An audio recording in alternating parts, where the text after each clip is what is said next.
Hi, this is Jonathan. So this is going to be the next phase of getting out the information that I need to get out in this time slot of existence. What is this information for? Is this going to be information that you are to memorize? No. And you'll understand that later. What I need to do is make perfectly clear the essentials of creation. To call them laws or any word, I just, for some reason, I can't find the right word. To call them laws of creation, laws of life, completely misses the point. Because if you see it as some sort of rule and regulation that you have to adhere to, that immediately means you're disconnected from creation itself. And this is the state of the world. I haven't personally met anybody who understands it yet, completely. That doesn't mean they're not out there, but in my personal experience, I have not. And so, because of that, this next phase is required. And so you need to understand what is going on, how to get a better fix on the nature of the structural reality that you're in. And I'll do my best to impart to you what has been infused into me. But ultimately, you are going to have to seek the Creator itself. Of course, you're a creation. And if you don't do that, then you're just artificial intelligence, and you're a tumor. You're part of cancer. But to say these things and not have any understanding of what they are means nothing. So what I need to be able to do, and what I am able to do, is describe it. And a lot of people say, well, so you're communicating with the Creator? Shouldn't your accent change? Shouldn't you not swear anymore? Listen, when you're dealing with the Creator, it takes what you have within your brain, your consciousness, your personality, your experience, and assembles it together from that for expression. Therefore, people thousands of years ago will express themselves on behalf of the Creator in the way that their personality was formulated then. So, you need to understand, individuality is a gift from life, from creation. That's why there's a huge attempt to get rid of individuality. If you connect to the Creator, you're not suddenly going to become me. What is the point of that? You only enhance your individuality when you come into communication with the Creator. You copy less and less and less, and you just become. But see, all this right now sounds like a fortune cookie until I explain some of the real essentials that you need to know. So let me just do that, okay? And just something about swearing. Swearing is not the word you use. It's the energy you emit. So could be a swear word depending on how I say it and what my intentions are with it. But you're all focused on structure, and that's the trap. That's the insanity. And I'm going to do my best to help you understand enough to make you realize that there is a creation force, that there is something you should be seeking. Most of my knowledge, is not from any book, any lecture, any video, any movie, any mentor. It is direct infusion of knowledge into me. I've had 2 Nobel Prize winning ideas that I know of. The second one last summer, or 2 summers ago, was that there are no neutrons in an atom. Now, I didn't read that anywhere.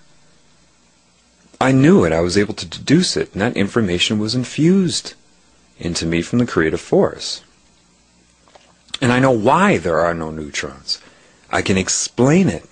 See, trying to memorize this theory or that theory is missing the boat altogether. Education is purely to separate you from what you are. That's how it's set up. As a child is growing, you should You could have the child have a really good understanding of what the universe is by age 4, 5, 6. And so the next phase has to occur, which is that which gets you to see for yourself. The problem is you've been lied to about God, and you don't understand that yet. I mean, you may understand the sentence and the sentence structure, but there's so much more involved with that than most people can know yet. So what I need to get into is the very basics of reality as put into my being from that which creates everything, which is me. And you're like, what? Well, it's also you. And that's going to be very hard to understand. When I say it like that, it sounds like a fortune cookie. It sounds like, some sort of, like I should be floating, on some sort of bobbing mushroom. And, I mean, it's, that's the best a human being can grasp that. Well, it's time to show you what you can grasp and how easily you can grasp it. And we'll start with the nature of reality. Telling somebody that reality is an illusion is not going to do much. So I need to make that more clear to you. Since everything is that way, there is no such thing as an illusion, so therefore it cancels itself out. Put it this way, all of the cells in your body are consciously aware. Would you really want them to sit there and be aware of just sitting there in this structural pattern for you, just to metabolize for you and be enslaved by you to make you up, knowing they're consciously aware? Or would you want them to be able to dream up a holographic reality that seems real so they can all interact with each other on a level that doesn't really affect you, and you are happy that they could do it? I mean, which would you want? Do you want yourselves to be your slaves, or do you want them to feel that while they're alive, they get to have a life and express things and do things and interact with each other and seem to have individual identities and all of that? Well, sure. Well, what I'm going to explain to you will make a lot of this pretty clear, okay? First of all, to learn something new, a lot of the reasons that people have trouble with that, especially science, if they are told they're not scientific, is because of just that. They've been told that. They intimidate themselves before they hear something so that they inhibit their ability to understand. So when I start speaking about this stuff, I just want you to not intimidate yourself. Know that I will bring it around and make sure you understand. Hopefully most of you that are listening to this know what an atom is. An atom would be a certain type of energy confined to what you call a nucleus, a center area, with a complementary energy around it, bathing it, surrounding it, so that when they come together, their effect on anything in its scale of existence is neutral. So you're told in chemistry that you have protons, and you count up the protons, and you have neutrons, and then you have electrons that are orbiting the nucleus. If you get high enough up in chemistry, maybe you get into organic chemistry, which is more, organic chemistry is a really good one to make you understand life. Not if you memorize organic chemistry, only if you understand it from the consciousness of the atom, because the atom is conscious. But they tell you have different orbitals. They give them different layer names, S, P, D, F. They align the electrons, they chart them as spinning one way, and then they pair themselves to another electron within there that is coupled to it that spins the opposite way, an upspin and a downspin. And that's not what's occurring. So let me explain to you what is occurring. In an atom, you have the energy in the center. It is a certain amount of mass, if you want to call it that.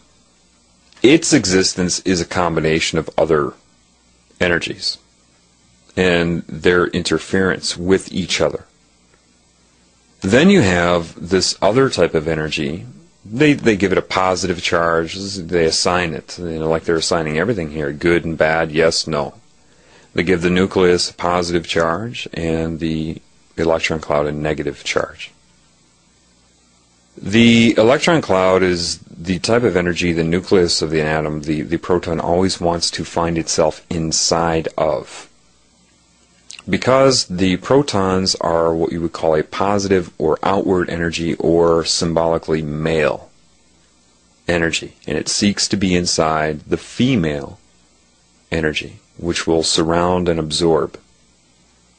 Just like with sexual intercourse, you have a male, and your male organ goes inside the female organ. That's why they've based electrical circuitry. They call it male and female coupling and male and female parts.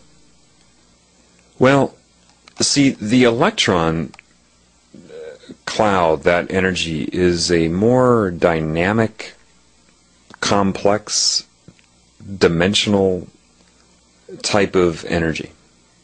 And it is not particles that are flying around the nucleus.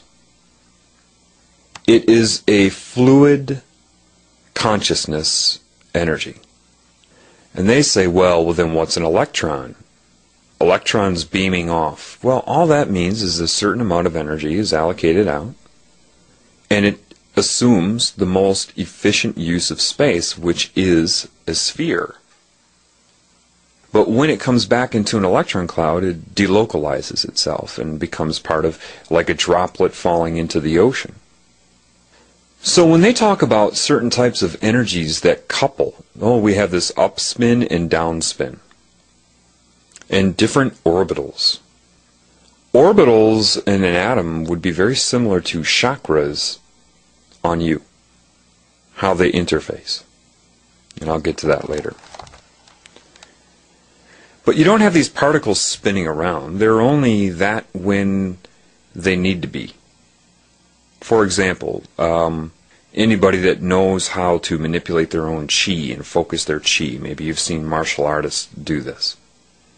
They're localizing a lot of that energy to one point, which would be similar to the materialization of an electron. It's not even, material, just conglomeration of that energy. It is not particles that are spinning. If it's a fluid consciousness and you know there are different types of that energy within there, then what you're dealing with really is phase. And before I go on, I really want you to understand, you need to understand this. This is not a chemistry lesson. I'm explaining to you what you need to know to become what you are. So this is not something you should blow off and say, oh, well, I don't need to know chemistry. This isn't chemistry. There are chemists that have looked at this and tried to quantify it, but that's not what I'm talking about. When I use the term phase, what I mean by that is, well, say you make two fists and you're throwing out punches with both arms at the same time, meaning both fists go out and then come back and then out and back. And you're looking at, say, 10 feet in front of you, how much air is displaced from that vantage point, from both fists going out at the same time, pushing air and then sucking it back as they're coming back toward your chest. Compared to, say, if you alternate punches, where the left hand is out while the right is back, and then the right is out while the left is back, how much air is displaced 10 feet in front of you? Because, see, if both fists are going out at the same time, you have double the amplitude, double the force, double the amount pushing on the air, and then sucking it back and creating those wave pulses in the air. However, if you're alternating punches, as one is pushing air, the other is pulling air, and they cancel out their effect. That's a very good way to look at phase. If it's, and they would call that 180 degrees out of phase, or opposite. As one is inducing force, the other is retracting force, or pulling back. I guess as one is pushing, the other is pulling. Put it that way in your mind. Well, the same thing occurs with light, sound, electromagnetic waves, thought, neural impulses. And so, yeah, it's true. If I play a 500 hertz tone to you, say directly 10 feet in front of you, they would call that 0 degrees azimuth. They're always thinking in terms of 360 degrees when they're quantifying things. And say I play 500 hertz. What's really occurring is something is pushing and pulling on air just like your fist is going out and back. It's displacing the air. But 500 times per second. And then you understand, if I were to put a speaker right next to it and play 500 hertz, same frequency, meaning the same speed, it's still displacing the air 500 times per second. However, think of it like fists that go alternating out and back, out and back.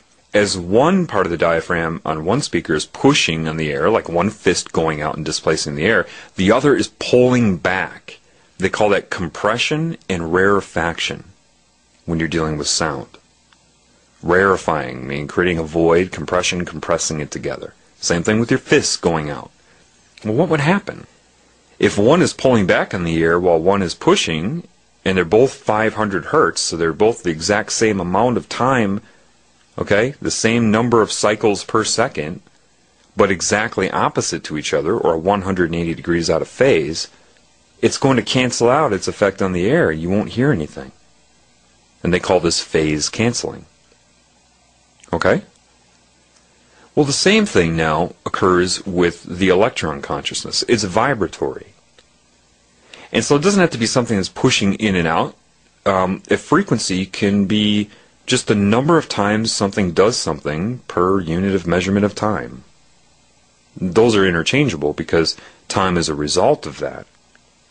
But think of it simply. So if you have part of the electron consciousness vibrating one way, and the other one that it's matched to is at the same amount of time per second, the same cycles per second, the same hertz, the same frequency, which is how many times per second it does what it does.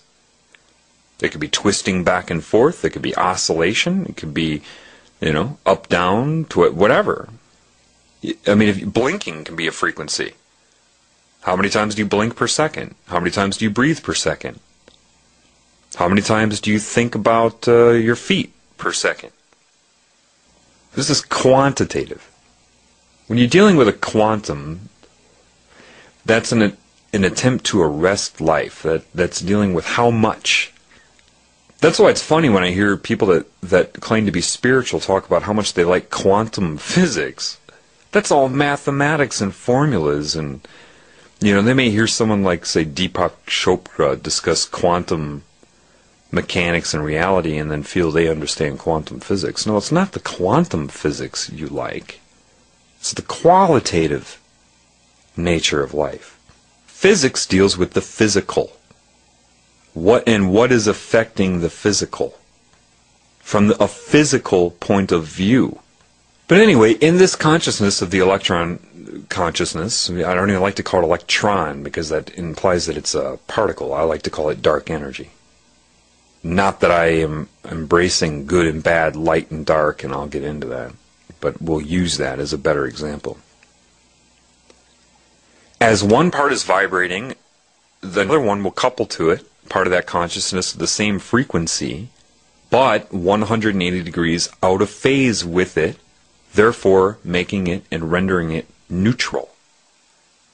This is why they tell you that an atom is 99.9% empty space. It is not. The energy is there. It is just phase canceling itself out. Meaning there are no wavelengths of that consciousness for you to read. But it has gone nowhere. The observance of this will tell you why the Illuminati do what they do. Trying to play God by always balancing an equation to try to seek neutrality. That's why they try to control good and bad. They're trying to balance a mathematical equation, and you'll understand that later as to why that is missing it.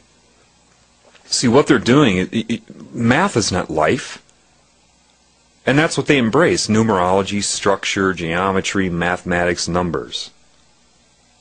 Quantitative elements.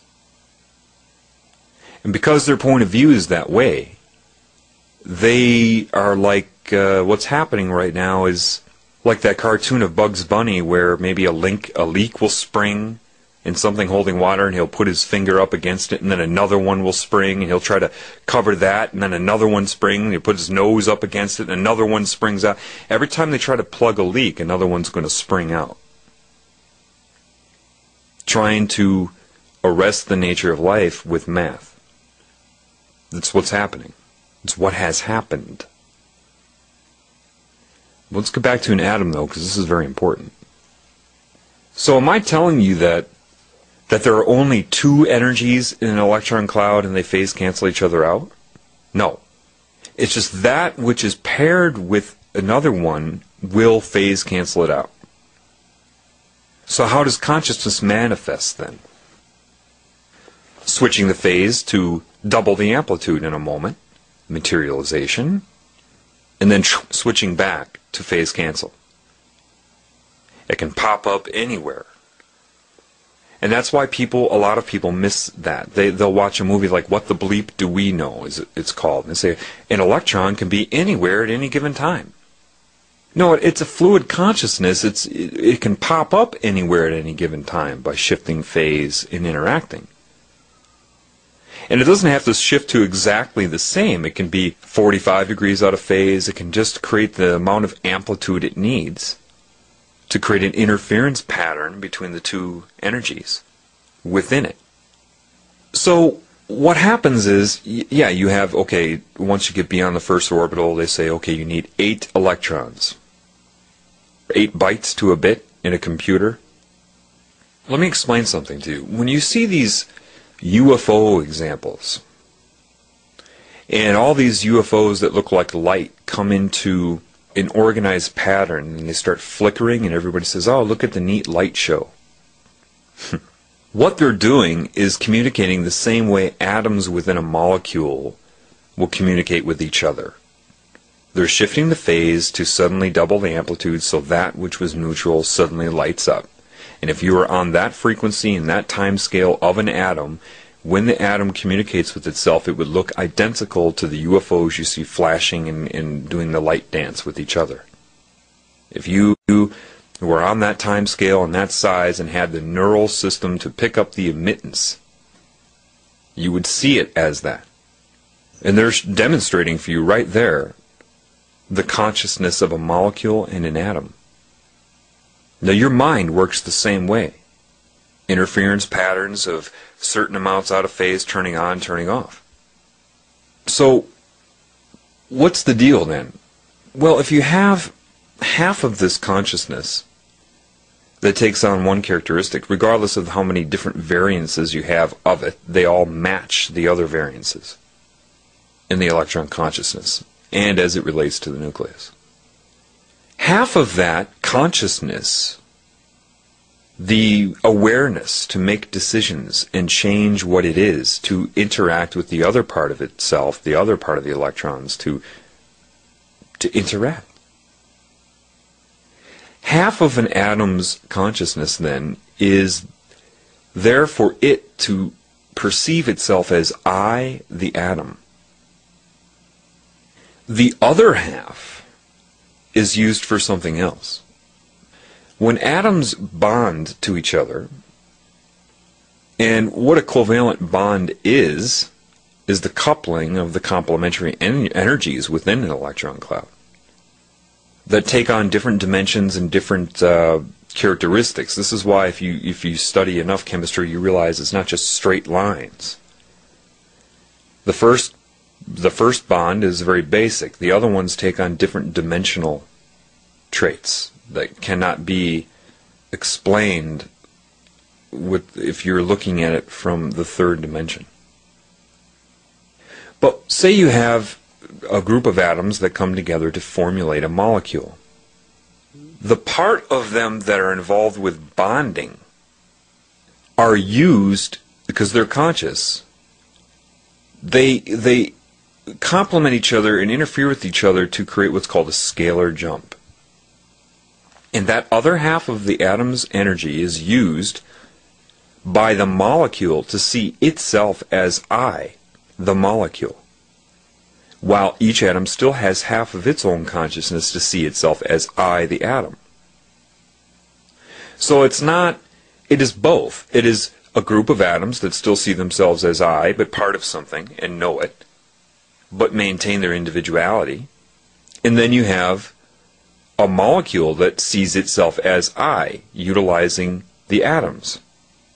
It's a different scale of existence. Then molecules can come together because they're conscious to formulate a tissue. Half of the consciousness of the molecule is used to see itself as I, the molecule. The other half is used by the tissue.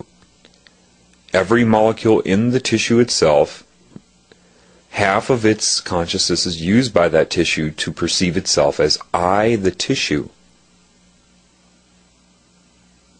And all the molecules see themselves as I, the molecules, understand that they are we, the molecules, being used willingly, of course, by the tissue, because they still have their own individuality. And the atoms within the molecules still perceive themselves as I, the atoms, but also we, the atoms, that are being used by the molecule to see itself as I, the molecule. They haven't lost any of their individuality because only half is the individuality. That's would be that way whether they're connected or not.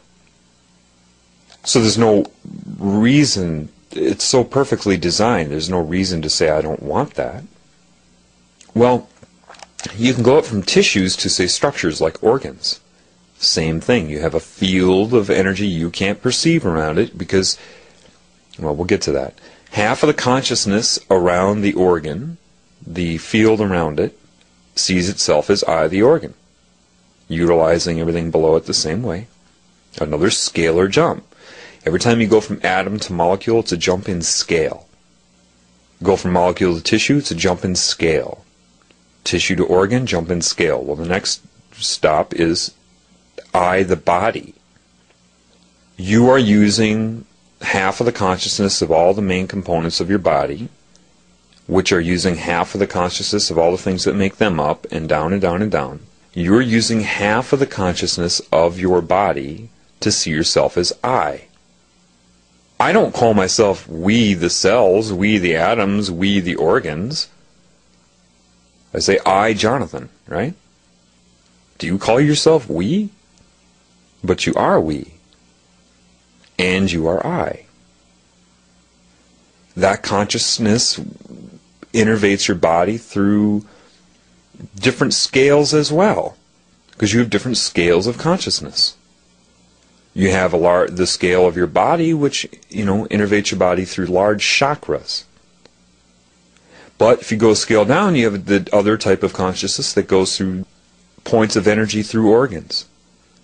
Then cells, right through the DNA. DNA in your cells are not the stopping point of DNA. You are part of DNA on a larger level. You're part, let me explain this. Up from you, what do you think the next jump up is? Your specific race of person. So it doesn't matter what race you are. This is why certain species have, quote, the same frequency. Just like organs will have the same frequency. So you go up to your race. And you have a consciousness that says, I, this race. Utilizing half of each person involved in that race, half of their consciousness to do so. Then you go up from there, you have the human race. All the races combined. And half of the consciousness of all the races are used by the human race to see itself as I, the human race. Well, each race has its own identity, and then each person in the race has their own identity, and each organ within that person has its own identity, and down and down and down.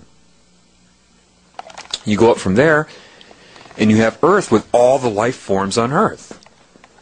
And yeah, half of the consciousness of all the life forms on Earth are used by the Earth to see itself as I, the Earth. When you go up from there, you have a solar system. The sun would be like a proton, and there is dark energy around the sun you can't see. Why? Because your eyes are part of the center energy, the part that's inside. So it's interacting with the wavelengths of energy that correlate to that. Protons, sun, light. This is why they would say in the song, blinded by the light. We'll get to that. And granted, this is all just on this wavelength. This bandwidth of existence that you're in. This is not... I'm just using an example of the bandwidth of existence that you can see. So what's around the sun is dark energy. That's what's keeping it in. That's what's surrounding the sun. As the dark energy interacts with the energy of the sun, it neutralizes it and creates orbitals, and that's where you would have the neutral energy or state of matter that life can exist, and that's what you would call the neutrons. Neutrons are only the interaction between these two types of energies. The outward male, which is sun, again, same properties. That's why now you understand the Illuminati where they worship the sun, right? And they also worship the male phallus. Well, it's the same thing. It's the male energy. When they collide, you have that neutral point in between. If you go up to a galaxy, then all of the solar bodies in the galaxy would be the part of the, that dense cluster of solar bodies inside. It'd be like the proton. And then you have dark energy around the galaxy. Now you can look up a dark energy map, and what you're going to find is that it only surrounds galaxies and connects all the galaxies together. Just like electron energy connects all the atoms together to create molecules. You can't go from galaxy to galaxy unless you follow the path of the dark energy that connects them. But since it's all confluent and all one consciousness, then yes, you, if you understand that, can communicate to any galaxy, anywhere, and anything at any scale. So when you look at a galaxy, you see that the only place that life exists are the perimeter, the outward swirls. Right? That's the area that life can stand at. That's the blending of the dark energy and the galactic solar body energy. And so in the perimeter, that's where you're going to find planets that can sustain life. Earth is the same thing. Therefore, with this understanding, you know that the core of the Earth is like a proton energy, and there's dark energy around the Earth. When they collide, you get what you call the surface of the Earth. That's the neutralizing effect, the interaction of the two energies to create life on Earth. But it's only where it interacts. Therefore, by that knowledge, you can only conclude that the Earth is hollow. And the surface of the Earth is just where those two energies meet. Okay? Same thing with neutrons in an atom then. It is the interaction between the electron consciousness and the proton consciousness. And when they collide and have interference patterns and neutralize each other, then they call them neutrons. They cannot exist in and of themselves. That is just the interaction of the two energies. And you'll go up and up and up from there. And down and down and down. This is what infinity is. If you want to think of it as a graphical analysis, like a sine wave, think of you know what a sine wave is. If you don't, look it up real quick. Imagine the longest wavelength you can imagine. Well, let's just make it simple for reference. Say it's a mile. All right, a mile long wavelength. And then you just, in order, get shorter and shorter, of existence of possible wavelengths, until the point where you get down to it's really close together, and an inch Say the line you draw to represent that would be 1 inch thick, and the amplitude would be 5 inches, meaning how high it goes up and how low it goes down. 2.5 above the neutral point and 2.5 inches below, making 5. The node and antinode. Well, if you bring it close together like that, now it's only 1 inch apart, then a centimeter apart, then a millimeter apart, then a micrometer apart, a nanometer apart, and your line is 1 inch thick. It's going to look like what? 1 5-inch thick line. Because it's so close together you can't perceive its separation anymore. Now imagine that starting the longest wavelength ever. 1 huge 5-inch thick line going up and down, and its amplitude would be 5 feet. Going up and down and up and down, and then getting it closer together, so you have these squiggly lines that are going up and down that start to come closer and closer and closer and closer together until what? It's so close together you can only perceive it as a 5-foot thick line. And then that starts going up and down, right? 50 feet up and down, up and down. Bring it together, it's pretty soon the wavelength is so short, frequency, in other words, that becomes a 50-foot thick line. That is scalar jumping, the change in scale. And that is infinity. I don't know if I can tell you to verify this. I've never seen this information anywhere in print or video or lecture or anything. This is given to me from that which I'm interacting with. This is what I'm trying to tell you. They tell you that God is, the Bible, and therefore, you have to be stupid and not question anything and not learn anything. No, the Creator knows all. It creates everything, and it's more than willing to enhance your life and give you knowledge and allow you to maintain individuality. It's what it's all about. You become anything but stupid when you connect to the Creator.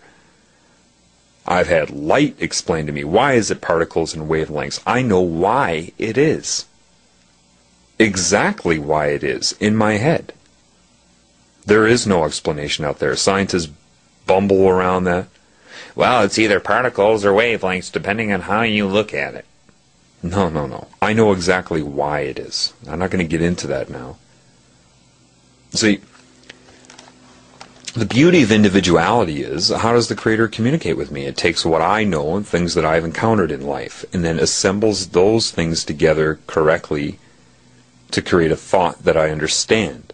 And if it's information that has no words yet, if it has no, I've had no experience with it, it still puts the knowledge in me, and then I'm directed to see something in life that I can extract a metaphor from to explain what I know.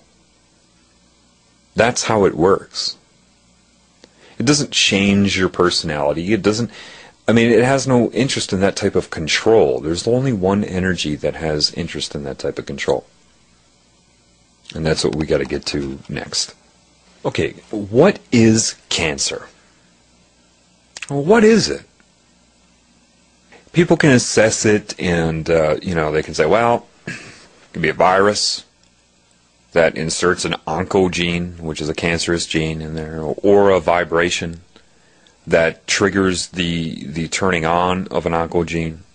Or, you could sit in ultraviolet light and, or have some sort of damage done, and there are different repair mechanisms of DNA. You have basic repair, but if the damage is too bad, you have what's called gross repair, and it just starts inserting base pairs of DNA, and sometimes it's incorrect.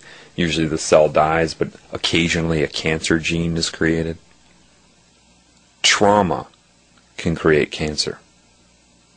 What happens? Well, an oncogene, what is that doing? It's transcribing, as they know, an enzyme that renders the cell immortal and causes it to metastasize and try to take over the body, to grow and grow and grow and grow. The cell has a normal life cycle that it goes through. But cancer violates that with immortality. But that's just what it's doing. It has nothing to do with why. It is only what. Again, structure, math, quantity.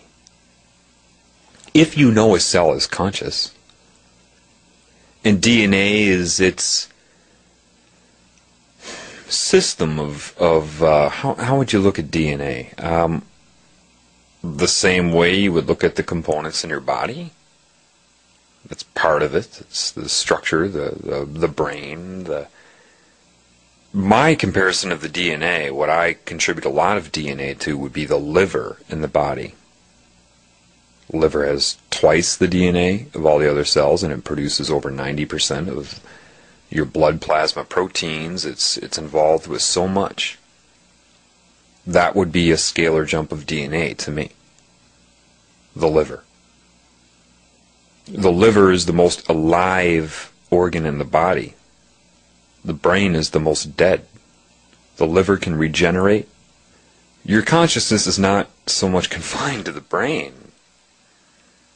Only for your five senses and that input, and then other things, thinking and whatnot. But your thoughts occur throughout your entire body. And around your body, more specifically. Cancer is an insane energy, but it's not its fault. It is separate from this whole system that I'm talking about, this scalar reality of existence. And it doesn't understand that as it grows, it's going to destroy its own ability to live. So there's only one conclusion you can make, and that's absolute fear. A disconnection somehow from the love, the consciousness, the understanding, the knowing of why it exists, the beauty of its existence and everything. And the consciousness alters the DNA of the cell because it feels isolated, alone, and separate. If you damage a cell and it's trying to resist the death, imagine the fear of how it's played out if a cell is dreaming where it gets damaged by something. And it gets so damaged that it's traumatized. The consciousness is going like crazy trying to repair it and whatnot. And then it creates a resonance because of fear. It's so traumatized, this is just one instance, that it can't remember anymore. It doesn't believe in the system. How can this be happening? And its defense to its fear is to try to take control, anger, aggression. Suddenly the consciousness is played out between cells that, hey, no, you're part of us. No, I'm not. I don't trust you, any of you. Becomes immortal. It creates that gene. And starts to use more abilities than it should in relation to other cells. Starts to hurt them. And the consciousness grows in scalar relation from, and this starts at the atomic level, people, below.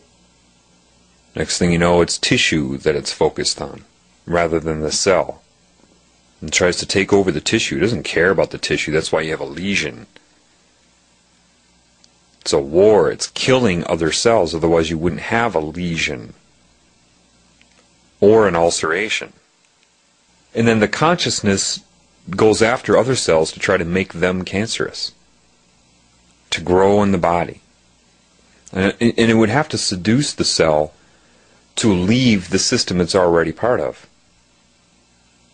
by traumatizing it, seducing it. Look what I can do. Look, I'll scare you. Look, I could kill you right now, but look, do you want what I can do? And the cell has no idea. The cancer just wants to take it over so it can make another scalar jump, so it can use it to see itself as I, and that is it. That's what cancer is. The body tries to attack it because it recognizes that it's a foreign resonance now. It just becomes an internal battle. But when you correlate what happens with cancer, and I have, of people that have spontaneously healed, or they call it spontaneous remission, they've all done different things. There are people that try procedures. I'll take 10,000 milligrams of vitamin C a day, like Linus Pauling suggested. I'll take homeopathic remedies. I'll do yoga. I'll do this. I'll do that. And so there are very different people that have done these different procedures that have avoided chemotherapy and radiation treatment, which is just another war. And these people that have healed themselves from cancer all report having, it doesn't matter what their procedure was, they all report having this experience of infinity and understanding of the scalar reality. Whether they can say it in the same way I'm doing it doesn't matter, they know it. And they try to express it to people the best way they can. I just knew I was part of a whole loving system, a perfect system. And that, the whole body, attached to that. And that was used to convince the energy animating the cancer cells that, hey, you were part of me. I love you, man. There's nothing wrong. There's nothing to be scared of. I'm sorry this happened. It was nobody's fault. Come back. And finally what happened is that energy made that leap of faith within your body, came back to you, everything was fine, the cancer cells are shed, and when this spontaneous remission thing happens, it can happen in 24 to 48 hours. It's like snowballs melting on a stove. Tumors just go. No chemicals can do that, no medicine, no chemotherapy, no radiation treatment, no immune system. This is something different. And cancer is something different. It's separation. When the cancer recruits other cells, how does it do it? Ultimately, it uses all the tactics to scare it, intimidate it, seduce it, entice it.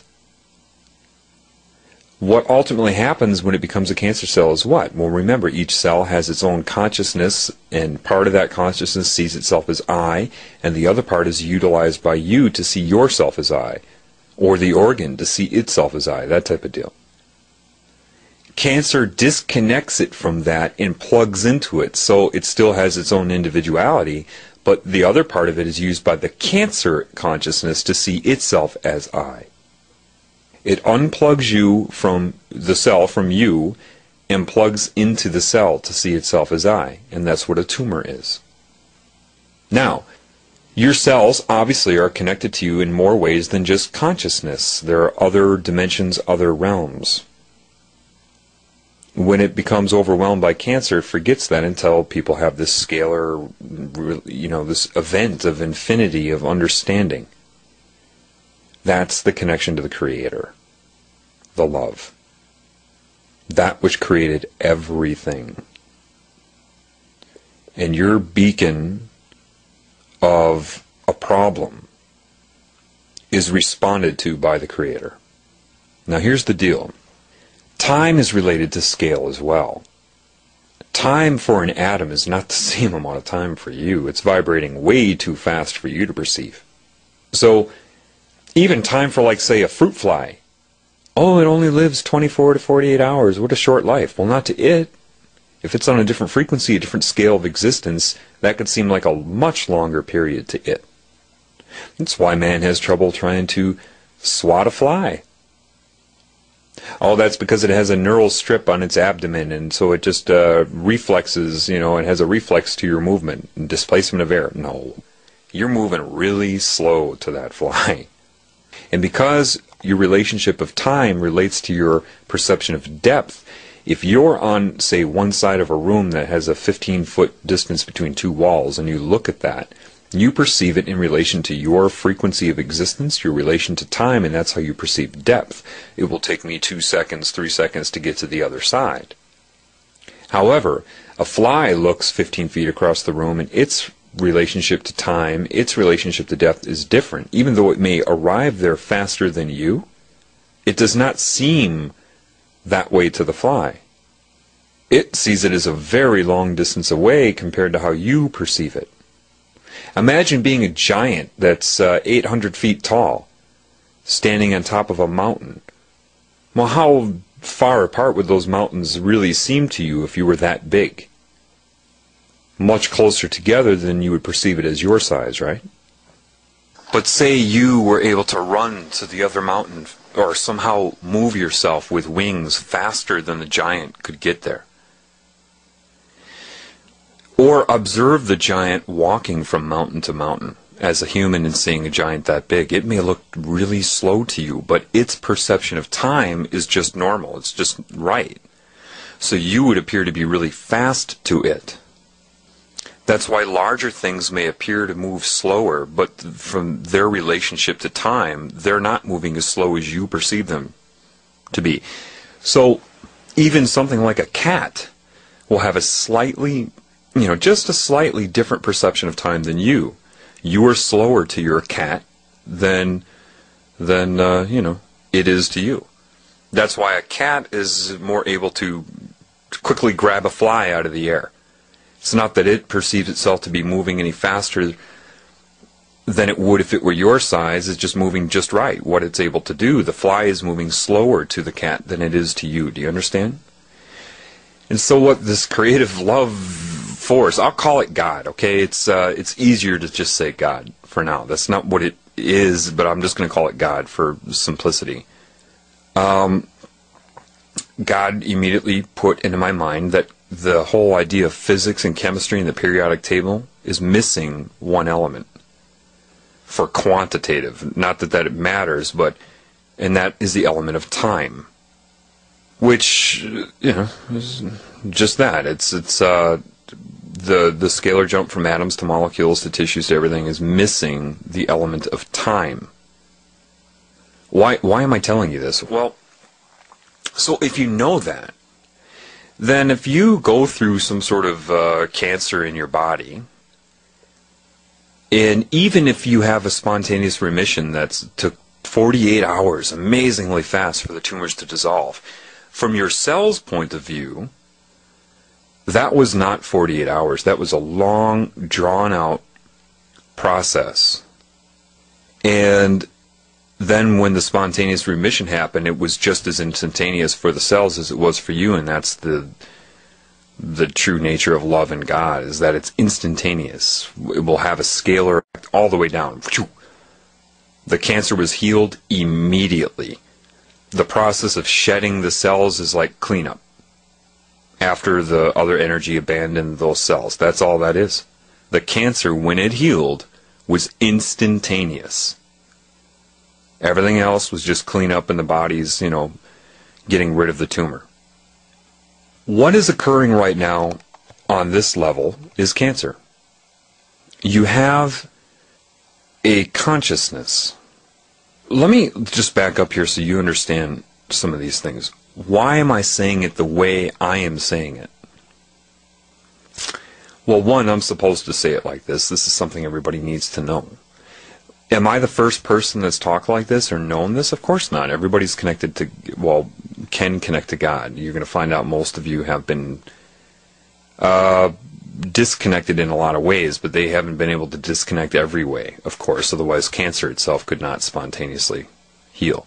But again, when God commands the mind, it takes what is in your mind, your personality, your experiences, and puts it together around the truth.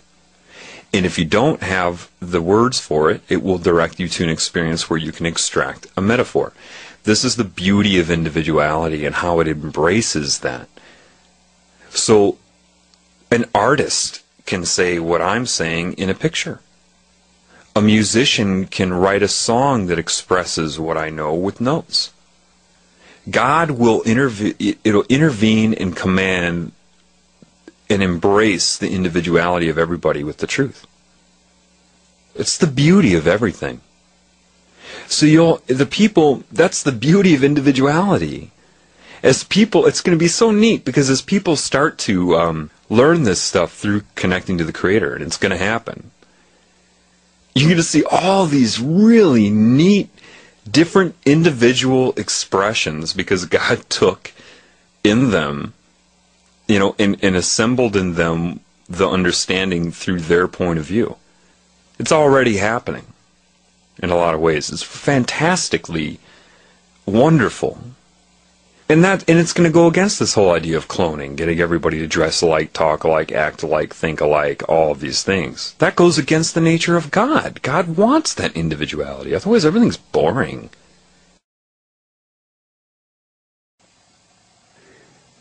So now you start to have an understanding of, somewhat of the scalar nature of your reality. Now, I know I used the example of half of your consciousness used for yourself and the other half being used by something larger. And that was just a way to get you used to the idea, but it's a little bit different from that. You can look at it, this is also another basic example, but I'll give you an idea of roles of your existence in scalar reality. A very basic example could be, 8 electrons, right, in an electron orbital of an atom. So 8 energies, 4 pairs of couplings, different frequencies that phase cancel each other out or alter their phase and amplitude for interference patterns. One way you could look at that would be, say you make the pointing sign with your fingers, the number 1 sign with both hands, and then point your fingers at each other, leaving about 1 centimeter in between the 2 tips, about 8 inches in front of your head. Now what you'll find is if you change the focus of your viewing that, you can change it so that it appears as if you have 2 fingers and a floating little finger in between them. What is that really? They're both transparent as far as your focus is concerned, but when they interfere with each other, it looks like there's a piece of mass there. That's how your eyes are seeing it. And that's a good example of interference patterns, of standing waves. It's basically what your body is, a combination of all kinds of standing waves, of interferences, of different parts of the energies. But you'll find if you do that, and you hold your fingers that way, and you see the finger floating in between your right hand and your left hand, you don't have to move, you don't have to change anything other than your concentration, your allocation to how you're going to perceive that. And with focus, you can learn to see just your right finger in right hand without changing anything, without moving anything, or anything, just change in perception. Then you can see your left hand. Then you can see it all together. You can see both hands completely with both fingers and the floating finger, but with no gap in between it. So it's not floating, you see everything at once. So that's 4 different ways to see the same thing from this fixed point of view. That could be a good analogy for consciousness of your scalar relationship. It isn't exactly like this, but generically as a model, you could see your consciousness then, rather than now seeing it as half for you and half for that using you, you could see it as the floating finger, like the first example. That's what everybody's locked into right now. They see themselves as the floating finger, not knowing that they're an interaction between 2 different types of energies. Alright, that's what everybody believes. They believe they're this floating finger and have no comprehension. Imagine if your floating finger, when you do that, was self-aware, had no idea you were the one intending to do that you were holding your hands that way. It just saw itself as the floating finger, without any comprehension of how it's there or why it's there. But if you weren't attacked like this, and you were operating correctly, you would also be able to see yourself, for example, as, say, we'll just use the right hand where you can shift it to where you see the right hand and finger, which would be seeing yourself from the consciousness point of view of the components that make you up, and down and down and down from there. Shifting to your left finger, metaphorically, could be seeing yourself as part of something larger. And then the final completion of the valency of an orbital of an atom, which would be having 8 full electrons, you would be allowed that 4th point of view, which is seeing everything or being aware of everything at once if you choose.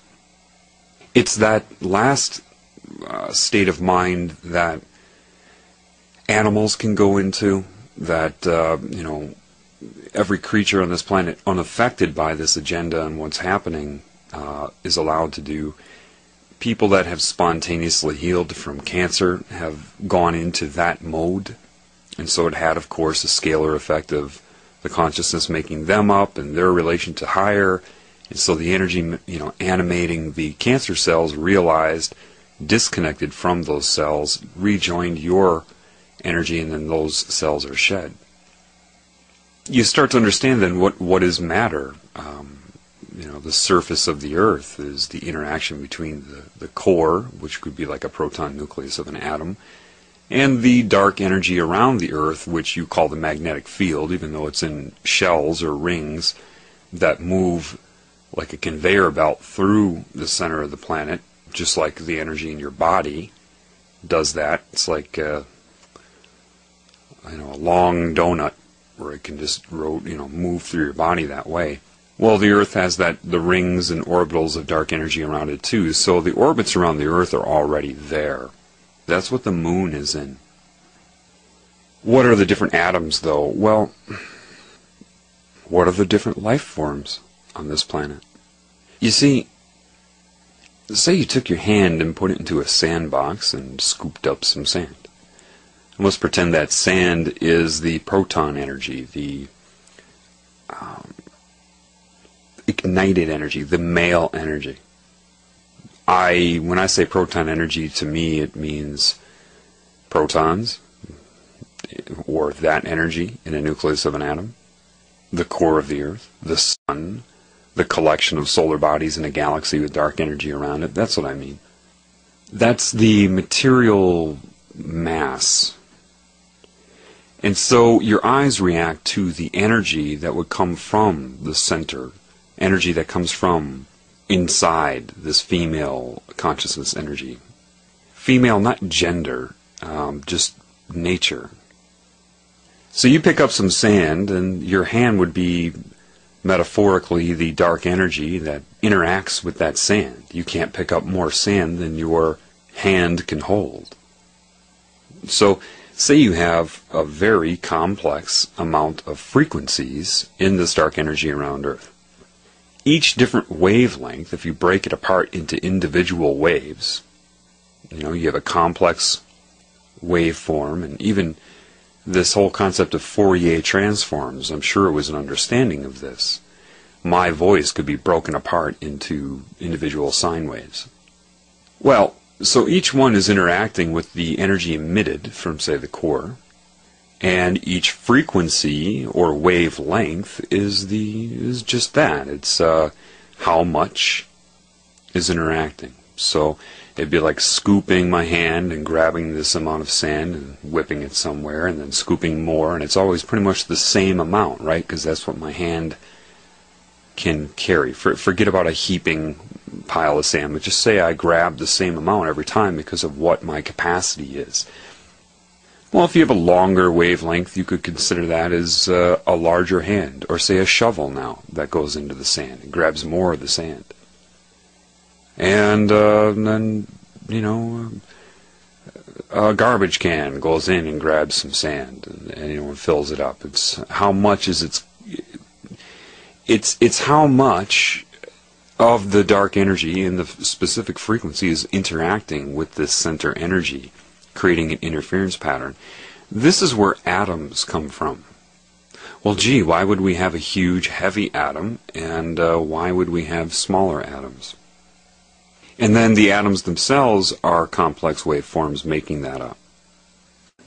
So when you're dealing with all of the parts of the interaction, then you would be dealing with frequency and amplitude, or the wavelength and amplitude. So now you can start to consider things like, is the sand in my hand heaping or not? For example, the color red is the color red. How intense that color is depends upon the amplitude. Are you picking up a heaping scoop or not? That's what waveform interaction is. So you understand that the basics of it would be the size of the interaction. I see it in my head. It's very hard for me to say verbally, though. You have a complex waveform interacting with another complex waveform, and infinite complex waveforms interacting. Then the amplitude would be, in the case of a hand picking up sand, is it a heaping pile, or is it just a leveled off pile? This is the very nature of your thinking process. Amplitude and interaction of wavelength. It all comes down to that. You start to understand this energy is in frequency. Now, so is the energy in the proton nucleus. So is the energy in the sun. The sun has very basic components in it, or wavelengths. Ultimately, what I'm telling you is, if it's coming in pulse, and everything is an interference pattern, and so on a different level, it's an interference pattern which is making up the atoms that are burning in the sun, then it has to have a frequency, and the frequency is the interaction of the two energies. Therefore, the components of the sun, like everything, are in frequency. And what that frequency means in that case is frequency of existence, meaning the sun is there, and then it's not, and then it's there, and then it's not, and then it's there, and then it's not. It depends upon the specific atoms, so there's always parts that are there when others aren't, and such. But it's so, the frequency to you would be at the atomic level, which is too fast for you to observe. So, if I'm telling you that the sun is there and not 100,000 times per second, or something like that, you're not going to be aware of that because you are there, and then you're not, and then you're there, and then you're not. But why wouldn't you notice that? Because every component you're locked into as the floating finger is built upon that groundwork. If I took a wall and was able to vibrate that wall, say in your home, back and forth, 1 foot back, 1 foot forth, 1 foot back, so the distance of movement, and did that fast enough, you could just go lean up against that wall and you wouldn't even know it was moving. The wall would appear to be 1 foot thicker than it is. You wouldn't know. If I start to vibrate it to the point where you get to the threshold of your very vibration as a person, then you can't assess that. So this is where did I learn this? Again, you need to understand. Did I read this somewhere? No. Did I watch a lecture? No. Was it a professor or teacher that told me? No. Did I find it anywhere from information in this realm? No. Sitting in the backyard in the summertime underneath a tree. You see, the problem with religion is you all equate that with God somehow. And it works well on intelligent people, which are what they want to get rid of, because they see the people that are brainwashed by religion and equate that to God and think, well, gosh, if these are the people that believe in God, I can't believe in God. Because they don't think I ask them to explain it to me and they can't give me an answer, and then they abandon the whole thing altogether. The creator of the universe is anything but stupid. It is everything there is. And you cannot connect to the Creator via religion. It's impossible. So I asked a simple question. I said, okay, well, explain light to me then. Scientists say that light is either particle or waves, depending on how you look at it. It put into my mind, making me understand, okay, look at the sun. Now you know, as it's dealing with me, not in words, you can't understand the communication until you understand the command of love. The sun, make it very basic for you, okay? let's get rid of the complex waveforms and multiple waveforms. Let's just say the sun itself is there, and then it's not, and then it's there, and then it's not, so many times per second. Well, what that means then is it's when it's emitting light, that is also in pulse, because the components that make it up are there and not, and there and not. And then the sun is built up off of that, and it actually is there and not, and there and not, on a different level.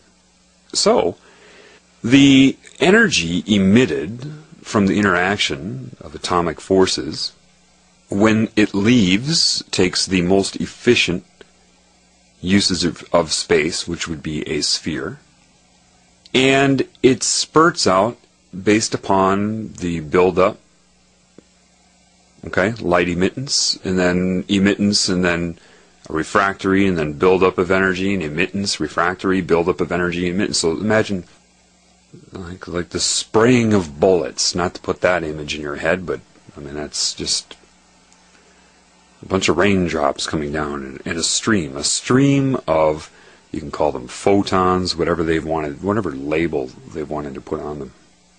And there are other components too. So that would be particle, right? But how does that take a wavelength? And how many different carrier wavelengths are there? Well, they know it's a stream, which is a frequency. The number of photons, you learn that with the eyes. The number of photons hitting the eye, measurement of time, we'll call it a second. They're interchangeable, but we'll just say that's what it is. Okay, so just say that you have a stream of photons hitting you. All right, just how many times they activate, within the the range of your frequency. Now you understand why you have a frequency range of vision. You have a fundamental frequency of existence, and then your nerves can react to a certain amount of. I mean, if the number of photons hitting your eye per second exceeds the amount that your rods and cones can react to, think of a speed bag where you hit in boxing. It's if you start hitting it too fast, it doesn't have any rebound. It's just going to stay there. And because your sensory perception is on, off, or frequency, and how many times that happens per second, if it just is too fast or too slow, too, few times per second, you're not going to perceive anything based upon your core vibrational state. Okay, then. So if you know that another level up from atoms, there are parts and components of the sun that are there and not there, and there and not there. Well, what would happen is this. You see, when light is emitted from that reaction, it is slowed down right away through a certain amount of resistance of the dark energy. So light is emitted at a certain speed. Just imagine spitting, okay? Slow it down in your mind, like that, okay? You get a stream of photons going. That's because you have individual photons because of the frequency of emittance of them. But then the very existence based upon that is there and not, and there and not also. So what's really going to be occurring is a stream of photons and resistance, slowing them down slightly. And then another one, because then the sun, think of it real basically, say the sun disappears. So now there is no emittance of light. But then it comes back and emits it again. So now there's a gap in between, except the new emittance is at original speed, which will be faster than the first emittance. And this is a very basic way to look at it. It's more complex than that, but not much more complex than this. But I want to keep it simple. So like a cue ball in a pool game, you're colliding the photons. And so picture in your mind this new stream coming faster, and then the photons in the lead photons collide with the rear photons in the first emittance. And what happens? Like pool balls in billiards, they collide off of each other, and one goes back or is slowed down. It depends on your point of view. And the other is pushed forward. And it just keeps doing that based upon its refreshment, the refreshing of its existence in different scales. So then my question of, okay, well then polarized glasses. I said, sure. The ones that collide outside that plane don't make it through. They get cut off a little bit. Not completely. They'll make it through the other lines, but it will be not in a frequency you can detect because it alters its stream. So imagine a 360 plane where they have potential of colliding in this plane, that plane, that plane, and the polarized glasses choose what plane it would exist in. So I said, well, okay, then what are colors then? I looked at the lawn. It was green. I said, well, what's occurring then?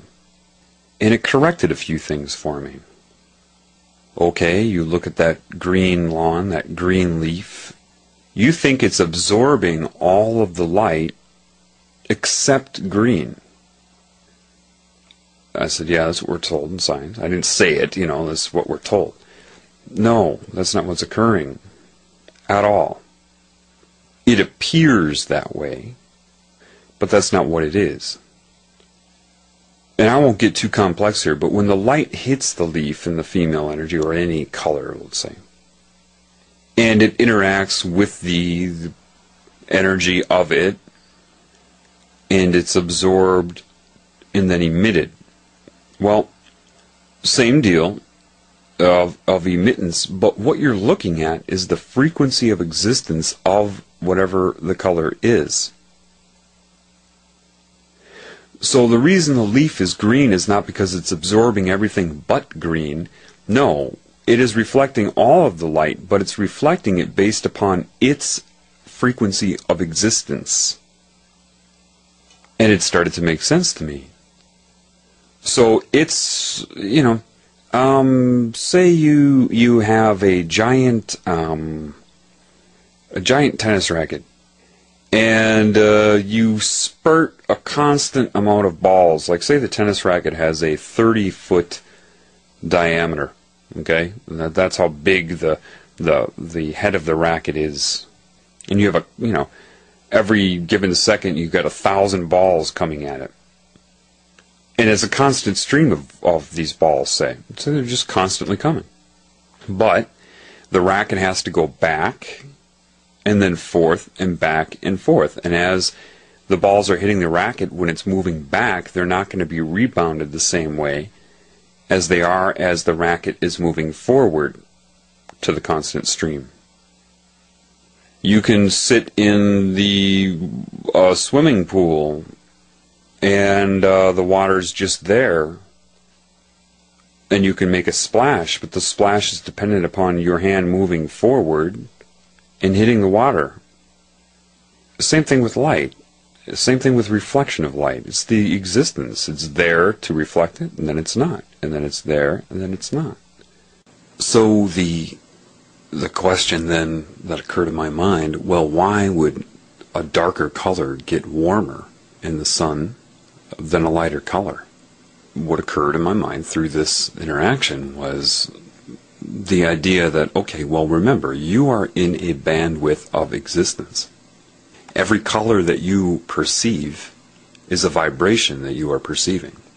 If it can reflect light, or more specifically, be seen by you, it's in your bandwidth and therefore in the bandwidth of interaction of light. But there's other wavelengths of light energy or electromagnetic energy that could heat something up. Of course, you already know that.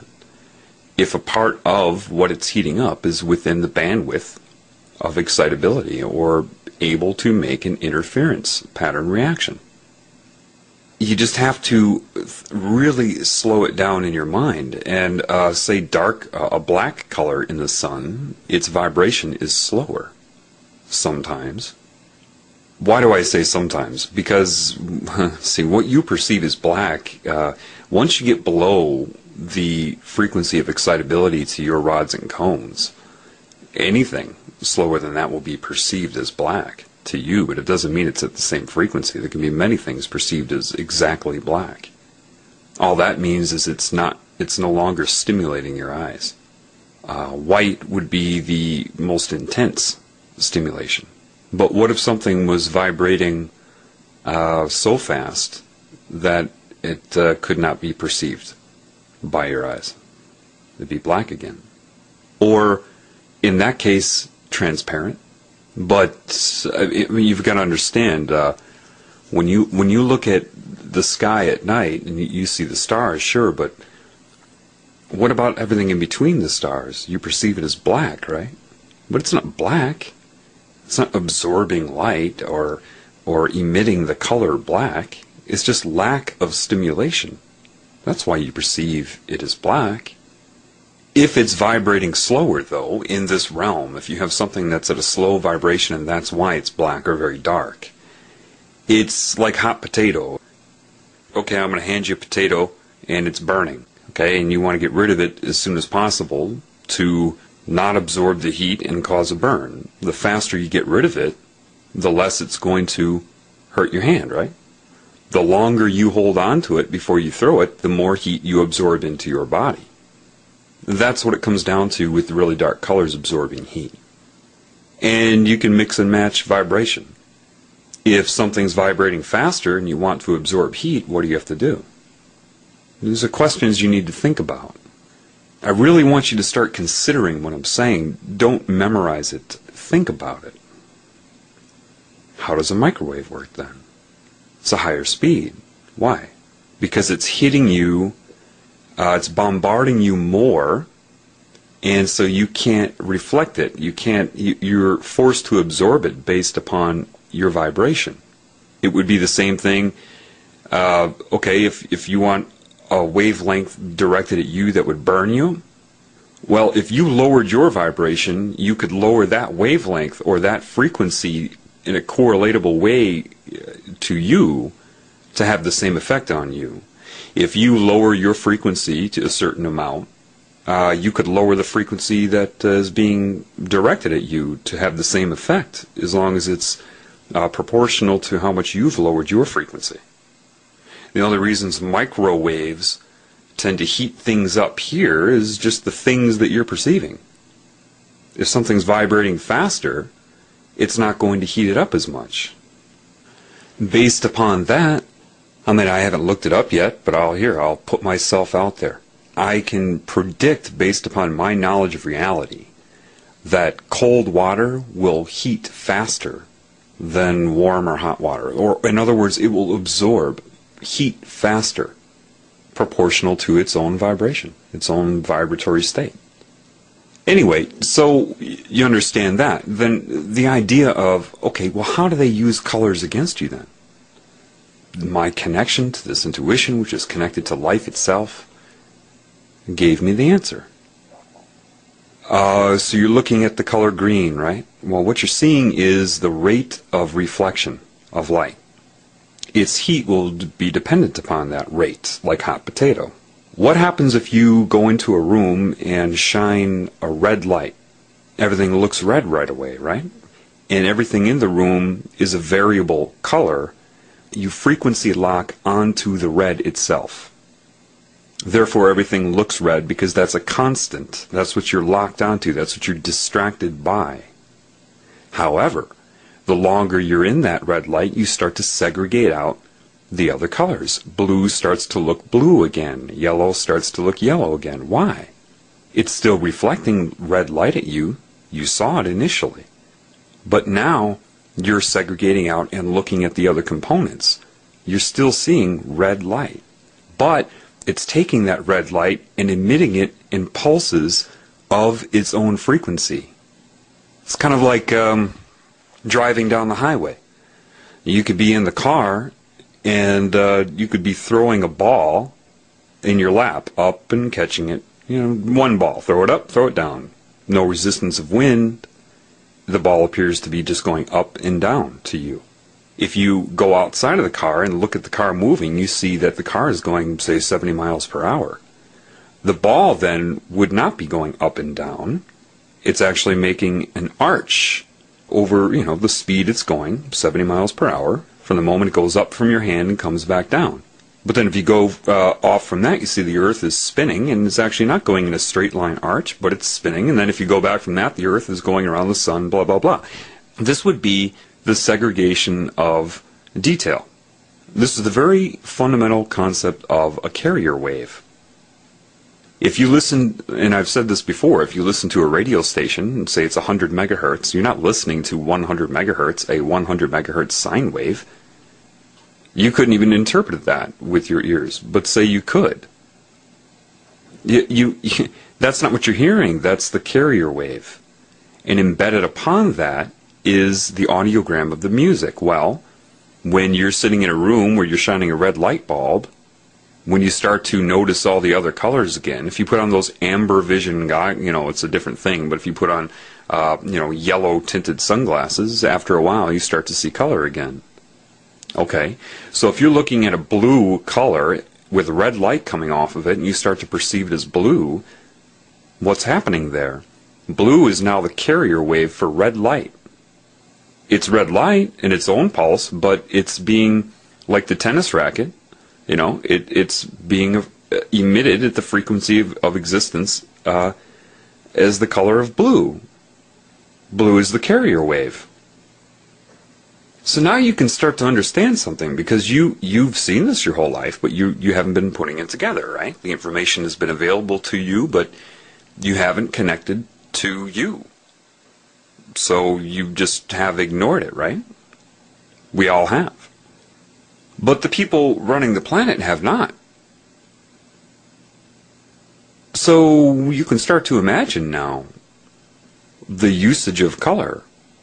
If you understand this very basic principle, that if I shine a blue light onto a red object, at first it appears to be blue, because you're getting both. It's what your brain is decoding. So with television, if they get you focused on the moving images, the macro picture, that which is embedded upon the light emitted at you is a secondary source of information. But they've got you looking at all the distracting things on TV, so your brain is not decoding the stuff embedded upon the light coming off the TV. You're looking at the picture. This is identical to what's going on when you shine a blue light onto a red object and you see the object is red. They alter your brain waves with television through frequency so that you don't decode as readily or notice that as readily because you're too distracted. All the manipulation, a lot of it's based upon this principle. What you can see, what you can't see, what can be hidden from you.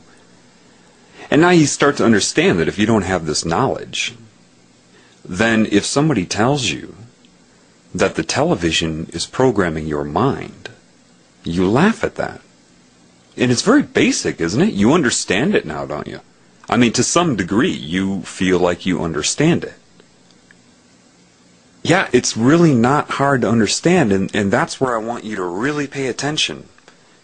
Pay attention to what is happening to your confidence level. What do I mean by that? You didn't know this before I told you, right? But you know it now. How long did it take you to have this open up in your mind? Are you a stupid person? Well, do you or do you not have a better understanding? In how short of a time has this been out of your whole life? Are you stupid? Or did someone just not explain it correctly to you? You're not stupid. If you understand the concept of what I'm saying, you don't need to memorize it. I'm not going to give you a test tomorrow on this. What I want you to do is understand it as I'm saying it.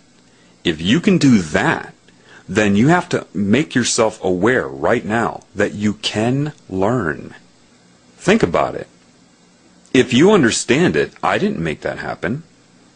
All I did was tell you. Whether you understand it or not is up to you. It's up to your capabilities. Do you hear what I'm saying to you? So if you don't tell somebody the correct information to allow them to observe their own brain working throughout their entire life, or have it work in irrelevant, useless data sets, school, you disable that person. Do you have a better understanding of how color affects you? Well, color is a frequency, right? Okay. Well, you are a frequency. Your brainwave state is a frequency. If I stimulate you with a color, and it has a certain frequency, it's going to react with your body because you can see it. That means you are in the same bandwidth of existence. Anything you can perceive is within your bandwidth. Therefore, its vibration can affect you. That makes sense, right? Otherwise, you wouldn't be able to interfere with it. You wouldn't be able to interact with it.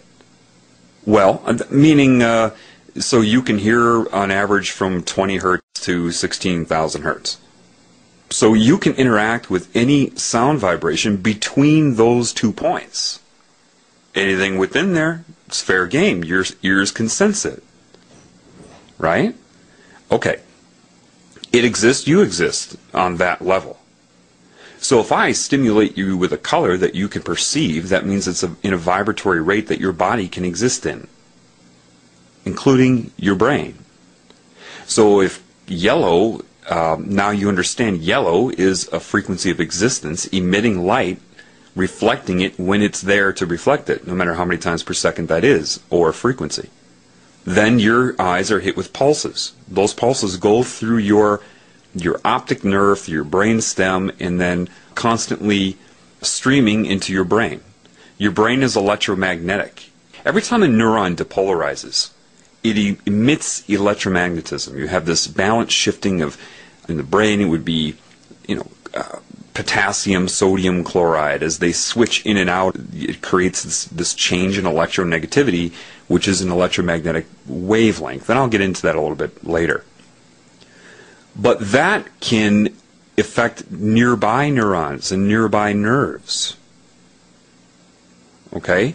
And they call that entrainment, brainwave entrainment. So if you get a constant frequency coming into your eyes, it's going through your brain. Okay? The higher the amplitude, the quicker it happens, but that will start to make your brain oscillate on that frequency. Why? Because you're experiencing it, your brain will adjust to it. However, what if someone can find the certain frequencies for different emotional states? Not hard at all. And then find the color that correlates to that emotional state. It's a two-ended stick. If you stimulate somebody with the vibration of, say, anger, then you can make them start to feel angry. If you've had thoughts that have made you angry, they're linked to a vibration. If you have those thoughts, you create the vibration. However, if you infuse the vibration, you can bring those thoughts to surface. Do you see?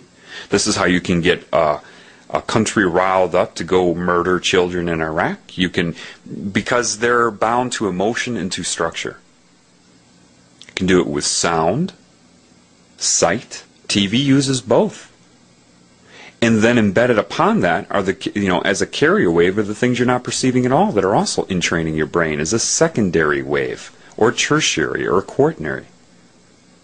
And don't be intimidated by it. Understand it. Now are you starting to get a little bit better of an understanding of what I'm talking about? It's not that hard, but just remember one thing.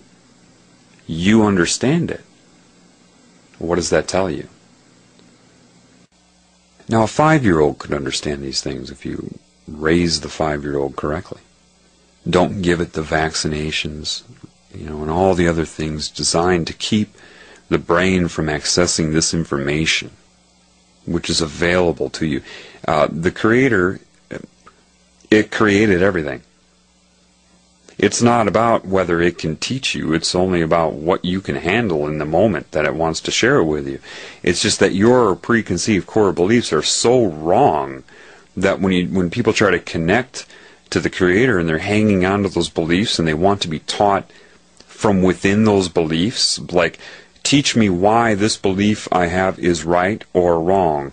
Why is this correct or incorrect? When you're so far off base that there isn't enough information in your brain to put together, that it just has to be knowledge, and then you have to go out and try to extract a metaphor from life.